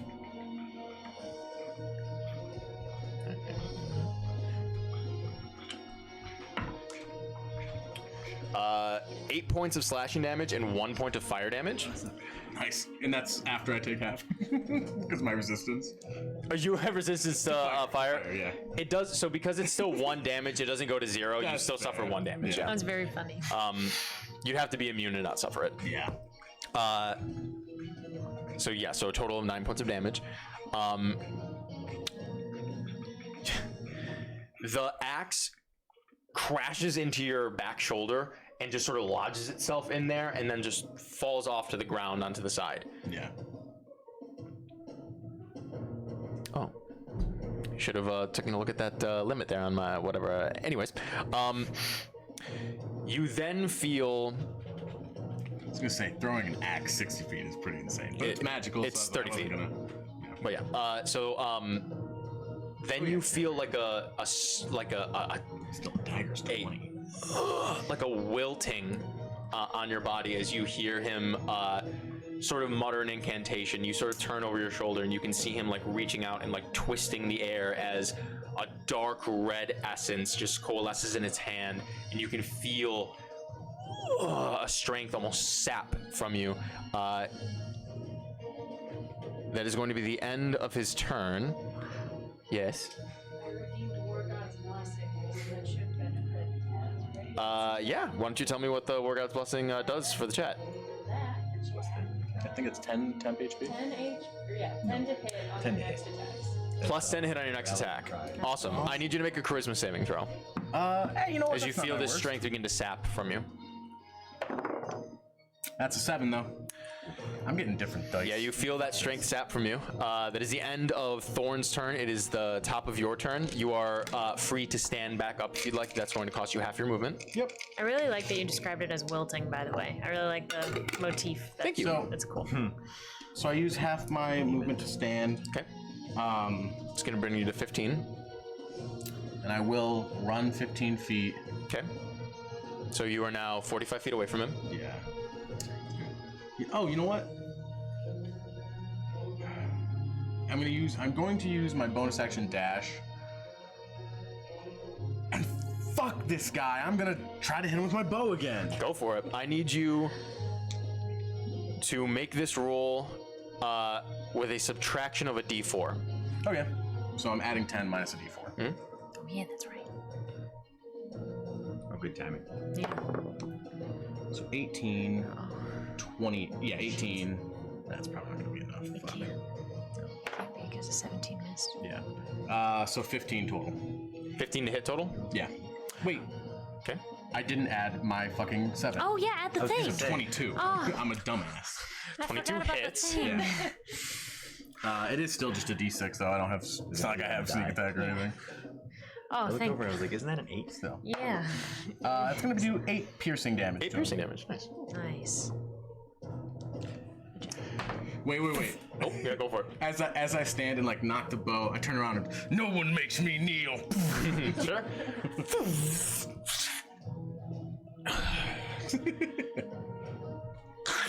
Tosses it to the side. And if Garrett wins this fight, he's going to be insufferable forever. You have to If I kill him, survive chat. this, I'm gonna be insufferable forever. Well, you know. So you've made Not an really attack, funny, and you've used your 15 feet of movement, and then your bonus action to Yes, so I've gone to a dash. total of 45 more feet. So that's plus 30, so 75 feet away. Got it. That's the end of your turn. He's going to move up Case scenario is 30 feet. Yep. I'm gonna kneel again. You no. As you're sort of looking back, he does not reach down to grab his axe. He reaches to his side, grabs something out of a pack, out of a little bag on his hip. And you can see as you're running this small metal rod. And he holds it up, clicks it, and it into a javelin with 2 jagged edges at the end. And he holds it up and out.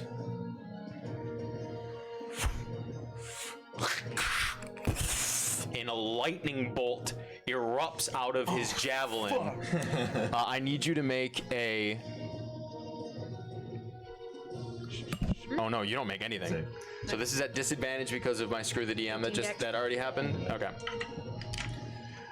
So is this a ranged melee attack technically? Yes. Okay. He's going to use, he's also going to use his Great Weapon Master to add plus 10 to this. Okay. Or excuse me, to subtract 5 to this to add plus 10 to the attack damage. However, he's going to use his Guided Strike, Channel Divinity to add 10 to the attack roll. So it's going to be plus 5 because of the subtract from 5, plus 10 from his Channel Divinity, plus 10 to the damage. And then the subsequent lightning damage is going to happen. Plus 5 at disadvantage. Plus 5 at disadvantage, plus his Add normal 10 bonus. damage. Yeah. Math games. Okay. Okay. That is going to be a 22 to hit. That does hit. Okay. I will use my uncanny dodge at least. Yeah. Yes, that's fine. This will reduce the physical damage, I believe, right? Or does it reduce all the When an damage? attacker sees you, you have the attacks, just have the attacks damage against you. Certainly. Gotcha. Yeah, I think you've ruled it in the past, specifically if it was poison or something after the fact that you were like, that doesn't make any sense, so you still take the poison. Yeah. Yeah. So if you want to make it just the melee hit, then Well, hold on, because it technically, hold on, I have to make sure I can do Great Weapon Master. I don't know if you can. I can't do Great Weapon Master, but I can do Guided Strike. Because this is not a melee, this is a ranged attack. yeah. So you can't use Uncanny Dodge because it has to be melee. Nope. No, it doesn't. It just says Really? when an attacker that you can see, which you said I turned around when he Oh, yeah. Oh, okay. hits you with an My attack, bad. you can use your reaction to have the attack's damage against My bad. Then yes, you It can might not totally do matter, that. But I'm gonna. But I cannot add plus 10 to the attack roll. So I would have hit anyways because I'm adding plus 10 to... Yeah. I can't add plus 10 to the damage from Great Weapon Master because it's not a melee. Right. I can add plus 10 because of my Guided Strike, Channel Divinity. So I would have hit you even... 27 would have been my roll instead of 22. Yeah. Okay, so going to roll damage now, which this will be halved. So you suffer...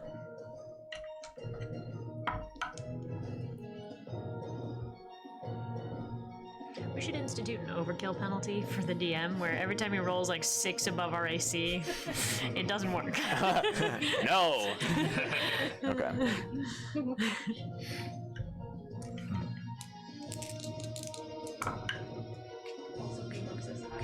Hi, B-Monk. Sup? Take your back. You didn't say hi to you. Yes! Hi, Jenna, and no one else. Did it! What's up, everybody? The coolest person at the table. Thanks for hanging out. Okay, you suffer 12 points total damage, including with the lightning and all that.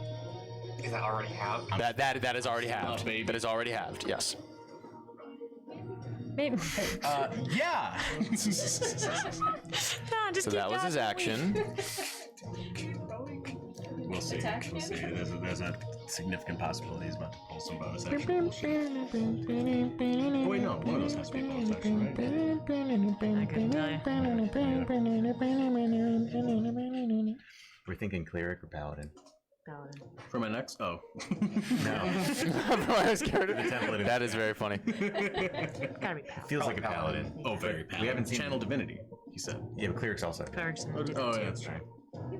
I'm thinking paladin. He could be like a. Very interesting. And like there's clerics that have like There's battle clerics big for armor. sure. Yeah, it could be the one. We've only seen him cast low-level spells, but we haven't seen him like use a smite that we know That's of. true. So it really could be either one still. That is the end of his turn. Yeah, I'm gonna run 90 feet Okay. away. Fucking have to have a sadist. You are up to like the lip of the iron mines. Yeah. Cool, it's fucked up. Cool. So you were 45 feet away. He moved up 30. So you were 15, supposed to be then 90. So now you are 105 feet away. Yes. Yep. Okay. Yep. He's going to use 30 feet of movement. Right. Sure can. 75. 75 away. Got it.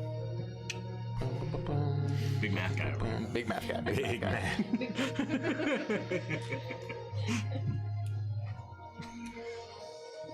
Because I'm big and I like math. Do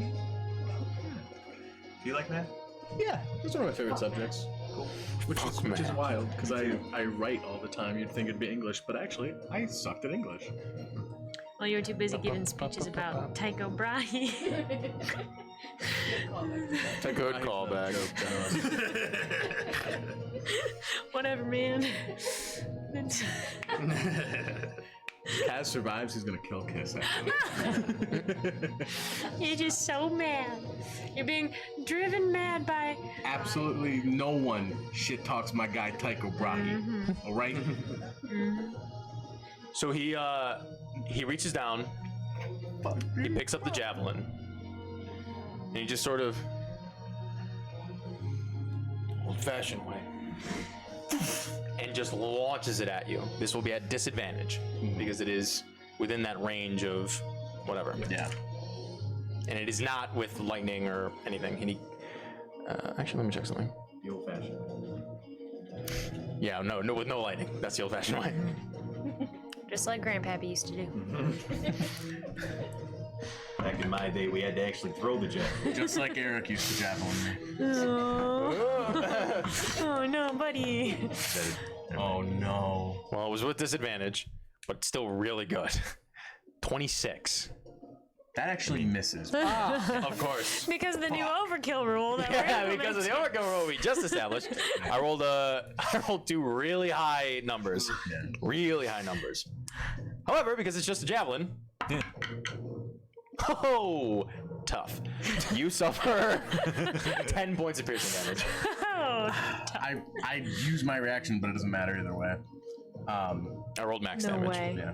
Because I only had 4 HP left. Oh no. As it sticks into me, can I say something as I'm going? Absolutely. Yeah. You're not dead. I know, but These aren't officially last words. These are just. Well, we'll see what you say. we'll find out. I just, as I'm like fading, drop to my knees, I throw over my shoulder. For what it's worth, a real leader doesn't hurt their followers. Sure. And you fall to the ground at the lip of the open maw of the iron mine as you feel that javelin stuck through your right shoulder out to the other side as you fall, bleeding. and you're fading out of consciousness. Technically, he can't even get to me without me rolling twice on my thing. Well, if he wants. The first one you will have to roll a death saving throw right now. Yeah. So go ahead. Okay. 18, baby. 18. I don't That's a want to save. die. And you're just sort of fading out of consciousness. And you hear a sound as you hit the darkness. And you just sort of... and you blink. And you turn in consciousness. You regain 4 points of health. Okay. No way. And you can see the footsteps of Ilan Thorn with not his javelin, but his large execution, his axe, moving towards you. I'm gonna get another character losing their fucking soul. And he walks up to you. Do you move or anything? He's about 30 feet away from you. Fuck it, yeah, man, I'm gonna try to run again. So I'm gonna get up my 15 and another 60, so 75 feet away, right? Huh? Where do you figure that? Because you can use your action and your bonus action to do it. Oh, okay. Sure, sounds good. You get up and you begin to move. So sorry, you said 15 and then 60, right? Yep. Okay. 15, 30, 30.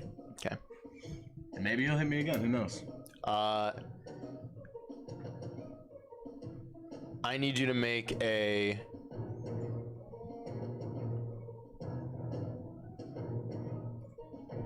I need you to make a wisdom saving throw. Subtract a d4. Hardly matters.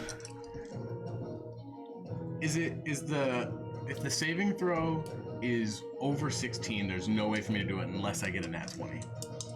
Why, do you have like a -4? Oh, well, no, I guess because, yeah, I'm assuming -4 on the die. Oh. I'm dumb. Oh. Guidance doesn't help in this. Saving throws. And you also can't use them in combat.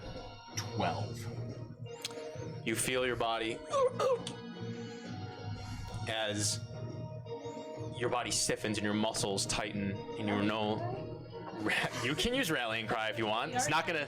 All right, you can. Yeah, so you get. I think it's 10 temporary hit points. 10 HP. Okay, that's fine. mean, that could be. That could be. That's great. To everybody in the party? It's everybody. I mean, That's what I had thought. we're all in Just big gonna go ahead and we feel suddenly more powerful than we did. Yeah, you guys get 10. That's really funny. That can't be good. I'll That's fucking really take funny. it. The gods have smiled upon us. Oh, that's 10. Dude says it's a horse. Wait, it's 10? 10 HP, yeah. Okay. Does Rennie get him? Sure. Fuck it. It's not gonna matter. Why not? I'm just. I would like to know. Yeah. For next week. So- when we come back. You feel that. You feel that bane-like effect of this spell fade from you, but you feel the paralysis take over you. So, as you can't move, you hear the footsteps of Lord Thorn begin to pick up as he moves up closer to you. You can make another wisdom saving throw if you'd like. I would like. Because, I mean, what else can I fucking do? True. Oh, wait. Oh, I can't use guidance. I'm dumb. 13. You are still stuck. And at this point, you feel a hand on your shoulder, on your left shoulder. And he just sort of slinks his whole arm around you. And he says, I can release you if you'd like, but I need to know that you're not going to run away again. I can't move at all, right? I can't even, like, look at him? No, you can't. You can sort of, like, twinkle your eyes in a way. Yeah. But you don't know what he's going to do. But Yeah. I'm going to basically giving you an opportunity to decide what you want to do as soon as something happens. Here's the... If I am released, I'm going to attack him and run. I'm going That's to what you're try going to do. That's what you're going to do. with Go my for sword. it. Okay. Whatever you want to do. I love Dungeons and Dragons. What a little scamp. Whatever you want to do, buddy. Oh, is he releasing me? So he says this, Yeah. and he looks at you. You obviously can't move. Let's talk. And he drops his hand. Well, okay, you didn't. That's important to know that he won't implication is that he's not going to kill you. I don't know. Hey, man. So he says, let's talk. And drops his hand. Okay. And he releases his paralysis spell upon you. And you... What would you like to do?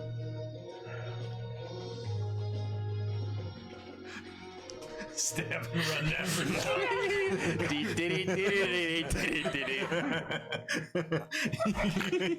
You got them 10 HP, baby. That's right, baby. You got that 10 HP. Rather get caught. Rather get caught. The thing. Also, don't you have plus 10 to... Or did that already happen? That already happened. Okay. I think I already used The War God's Blessing? Yeah. Yeah. I gotta think about who Kaz is as a person, because I have to be honest about the character. Sure. Whatever you Character want to work do. needs to be done before class. Also true. Do any of you think it is out of character? No, No. I don't. No, I want you to do what you think is what you would want what you would want to happen. I want you to do. Yeah. That's all And if that means that you want to see the reality of who this person is through the bitter end, then fuck yeah, dude. That's ill as fuck. That is the illest shit that I can think of. So whatever you want to do. And he could get away. And you could also get away. Yeah. You also have no idea what Could Thorn's totally gonna do. work. You don't have to. If you'd rather talk with him, you can talk with him. I'm just saying, there's no pressure either way. Yeah. You do what you want. It's all good. You know what? I am going to ask him a question. What do you want to ask him? Am I to be tried and executed?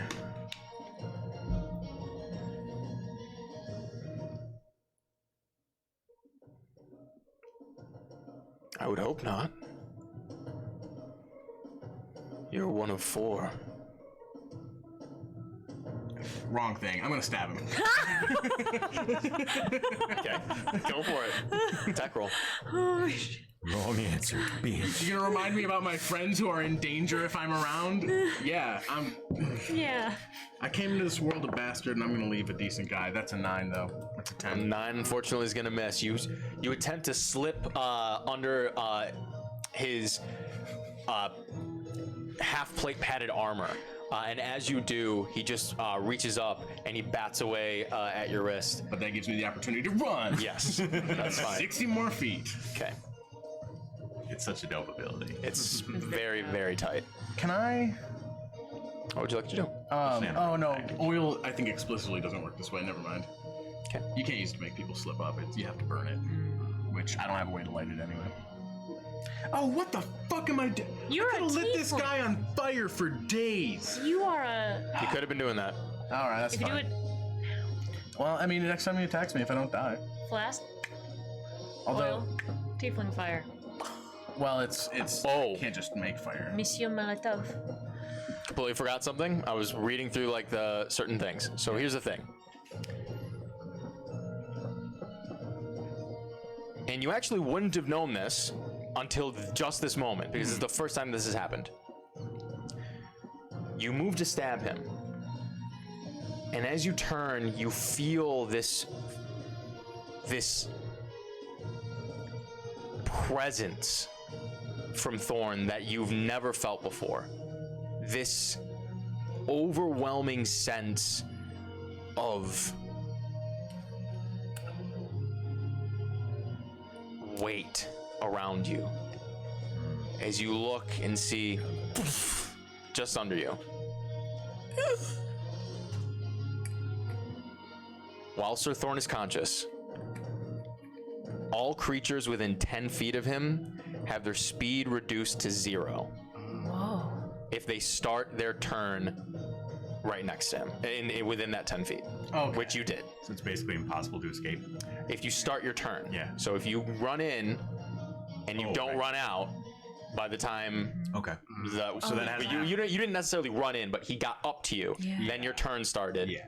So unfortunately, Well, so I would have felt that weight as he put his arm around me, I assume, right? you were paralyzed. Oh, okay. Yeah. All right. So you weren't really feeling anything. So as soon as it dropped, well, I will say this: you got a chance to say something. So we will retcon this, or I will do this. I'm not gonna retcon anything because I didn't notice it until now, and we did all that already. You ran.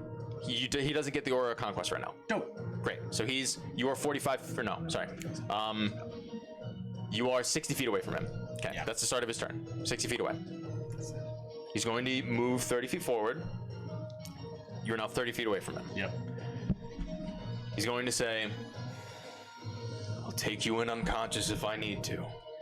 And That's you...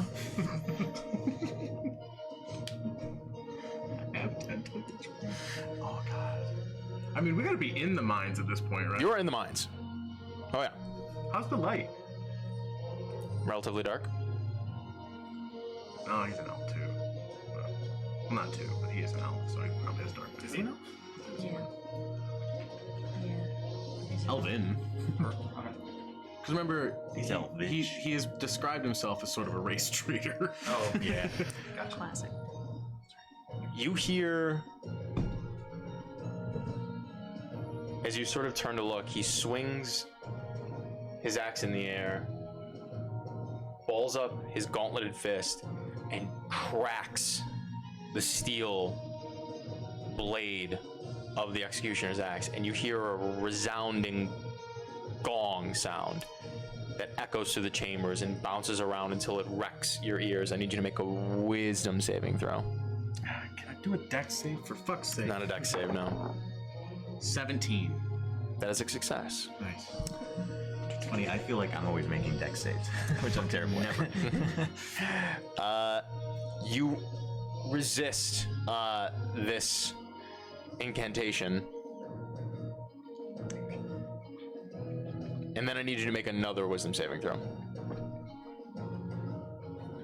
Suck my dick, so. 10. You feel that same cold feeling again start to affect you. You are suffering under the Bane spell once more. That's fine. I assume it's my turn. It is now your turn, yes. I don't... Because I didn't get hit with anything, I assume I can't use my Hellish Rebuke. You cannot because he did not hit you with anything. Yeah. So yeah, I'm just gonna run another 90 feet.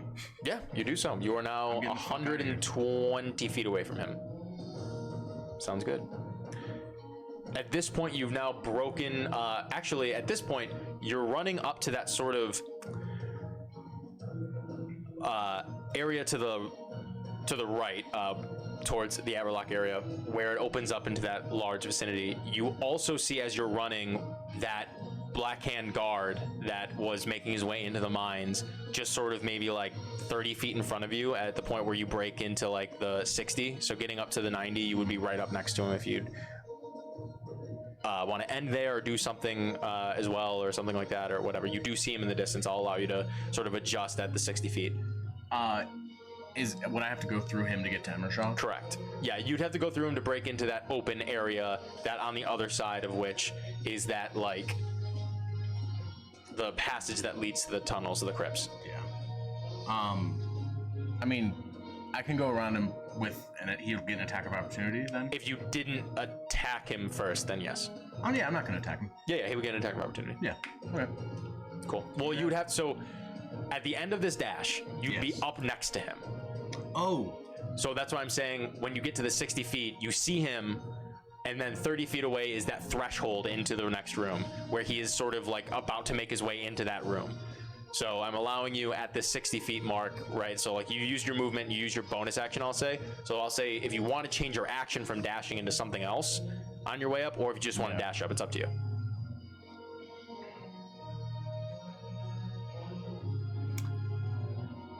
Sierra Castellani, I don't give a fuck about murder. I'm gonna... Big word. I'm gonna try to shoot this guy with my bow and hope that he, like, goes down. Sure, go for it. You're definitely surprising him. This is not, he definitely heard, like, a bit loud gong, but he has no idea that he's about to get fucking shot, so. Yeah.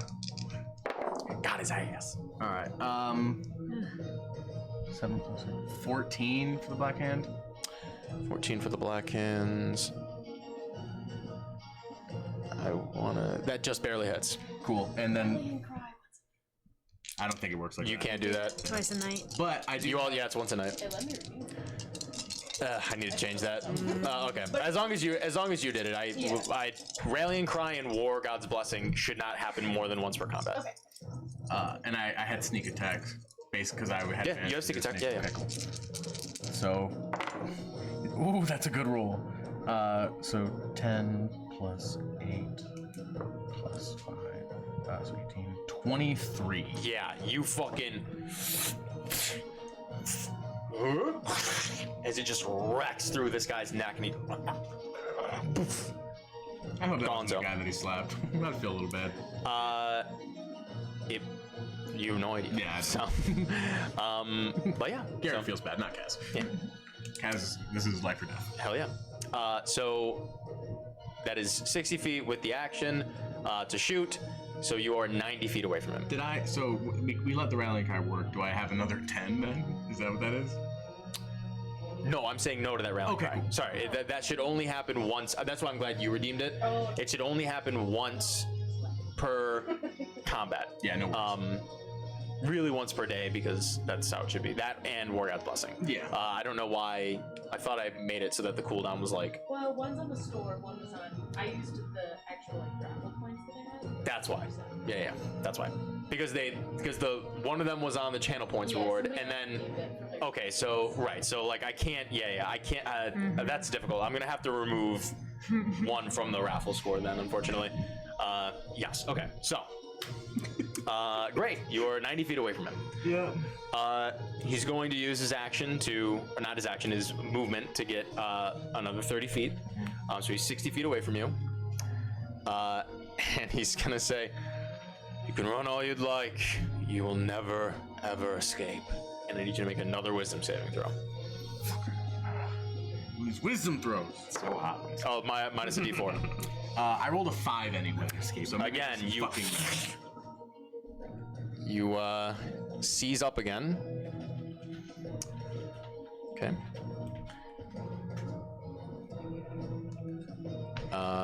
Okay. You can make another wisdom saving throw at the top of your turn. Or sorry, at the end of your turn. Or is it the top or the end of? I will check, but you can make another one. Okay. This is at. This is not at the minus d4 because his concentration of the other spell dropped. The end of each of its turns. Yeah. That's an 8. There's almost a 16. Paralyzed once again. Thorn is going to use his full movement to get 30 feet away from you. Then he's going to use his action to get up to you. Cast the spell to the end. So that is the end. Okay. 2 subsequent. Yeah, I got it. So he's right next to you. I also read something wrong, so I'm glad that I went with just allowing things to happen. So you do not feel a commanding aura yet.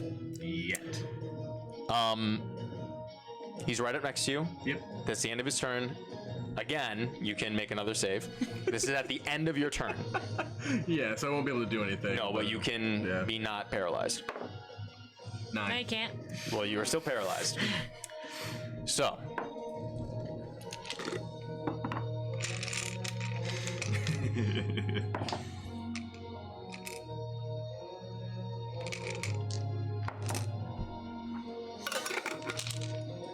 Okay. You feel, even in your paralyzed form, a sense of weight. What? Poof, under you. That's the sound of being weighted down. What did you I think? thought it was. I need you to make. I was like, that's a lot. I need you to make. I need you to make another wisdom saving throw. That was a third screw that he had. Holy. Okay. 3. Oh. You feel a sense. Right to jail. Oh. Directly to jail. Directly to the stone. You feel a sense of dread and fear that you've never felt before in your life. No amount of braggadociousness or bravado or any sense of hiding behind a mask protects you from this dread that you feel. And you feel that weight on your shoulders. And then you feel the stiffness lifted from you. And once again, you can't even bring yourself to look at him. This time, you're not going to run away. You're stuck here. We have some work to do. Don't we? Sirik has. You are free to respond. You were very afraid of him, and your speed is reduced to 0. I'll not betray my friends. They're all I have.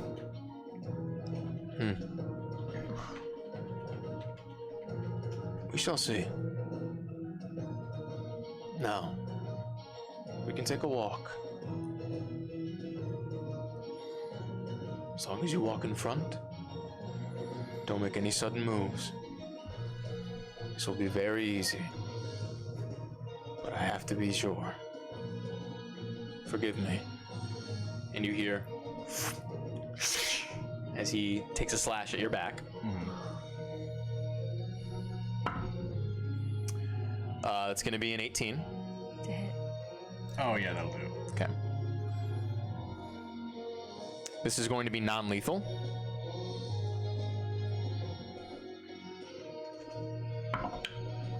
Oh, fuck. Thank God I said that. He's got some. Yeah, you suffer 17 points of slashing damage. Can I? Oh, yeah. 3, my guy. That is still an 18. Yeah. So yeah, still hits. Can I use uncanny dodge? Let's see why not. To reduce it to... Can he see the... Yeah, he can see the attack happening. Yeah. Yeah, you can reduce it to 9. No, 8. We always round down, do we? I don't remember. I don't think we do. we round up in your. Okay, then 9. So yeah. 9. Yeah, you can suffer 9 points of slashing damage. And so he... yeah, I mean, he was going for that non-lethally. You instinctively dip out of the way to reduce the damage, and he just sort of... I imagine I like flinched and like. Yeah, and it reduces damage. He says, interesting, you still have your wits. Second attack. At disadvantage. Disadvantage. That is going to be 16 to hit. Which is exactly what. All right, and this is non-lethal. It's cocked. Nope, that was a 6. Yeah, at the bottom. 11 points of slashing damage, non-lethal. I'm down. Okay, so you drop down, sort of unconsciously, and in your sort of fleeting consciousness, I will allow you to say whatever quip that you'd like to say if you'd like to. I mean, you said it's taken away the bravado. I think. Yeah, you are. He has said the most important thing that he feels like he needs to say. Okay. The rawest thing that he's ever going to say, probably. In your falling of consciousness, as you begin to fall, you've been knocked out before. You're almost expecting this sort of sickening thud on the hard earth of this cavern, but it never comes to you. The last thing you sort of feel in your consciousness is, and you like feel Thorn hold you up. And we will end our session there for this evening. Right on time, y'all. God damn, what a session. Holy shit. I'm very excited about what might happen next. This one's been awesome. This is wild. Very exciting. Oh Wow. my goodness. Oh. Well, I didn't expect any of this to happen. I had so many notes. I had so many things that I'd prepared for. Damn. I definitely should have thought, if they go back in and successfully take some stuff, maybe they won't read the journal. And in my head, I was like, no. They love journals. We do love journals, but we weren't told about the God. We didn't know it existed. So. Well, I brought because like the big thing was like, hey, the Foot Locker. Yeah, and but the then cool rock. and we're like, what's this? And then when that faded away, it's like, all right, well, this is the only interesting thing I have left. By the way, Yeah. amazing. That was great. I loved it. Wonderful times. You did successfully plant a get fucked card that we would be desperate to get. Yeah. Mm-hmm. Yeah. Yes, but also at the same time, there were many things that needed to go right and then also wrong for that to happen. And also there were many other things you could have done instead or in between or anything like that. You know what I mean? So This is cool. this was just one of the options. But At least I was prepared for when things went awry. I was like, okay, I know like these people will do these things if this happens. It just all happened to go awry immediately. I So loved it. fun times. We're just camping in the woods. We're having a good Hey, you're in the woods. We're having a great Yeah, time. luckily, I have a few characters rolled up to play until. Well, we'll see what happens. Yeah. I have a couple Yeah, things. I don't We'll think see. he's dead. I think I'm not going to be in control of him for a minute. I will immediately say this: he's definitely not dead. Yeah. I would have described something completely differently. Yeah. But yes. So yeah, you guys will definitely have to tune in next week, next Wednesday, same time, same place, to see what the fuck's gonna happen to Siricast Delani, our resident, wonderful little tiefling boy, a little devil boy. How fun! How exciting! So. You're so weird. What? What do you mean? A weird I liked energy. it. It was What? I thought that was fun. I'm excited. I'm a little demon boy. I'm very excited about what might happen. Damn, that shit was crazy. Yeah, hope you guys enjoyed the session. I know I fucking did. That was awesome. That was really cool. And hopefully we'll see you next week. Remember, what's up? Oh, I was gonna say Tuesday we'll do rerolls. Yeah. Tuesday we will do reroll. Also, I'm gonna make a note of it. I know I have 2 more Screw the DMs for next week, so I will start that off, and we'll make sure that that rolls over for some people. I don't know how often I'm gonna do that, but I'm gonna do it because I know we had a couple new people in chat today, so That rocks. we'll do that for next week. Yeah, stick around for the newest episode of the podcast on Friday at noon. Matt and I will be there talking about some whack shit, so that should be a lot of fun. And then our next show is going to be reroll next Tuesday. So we'll see you then, and hopefully we'll see you next Wednesday. Good night. Peace. Damn, that's you.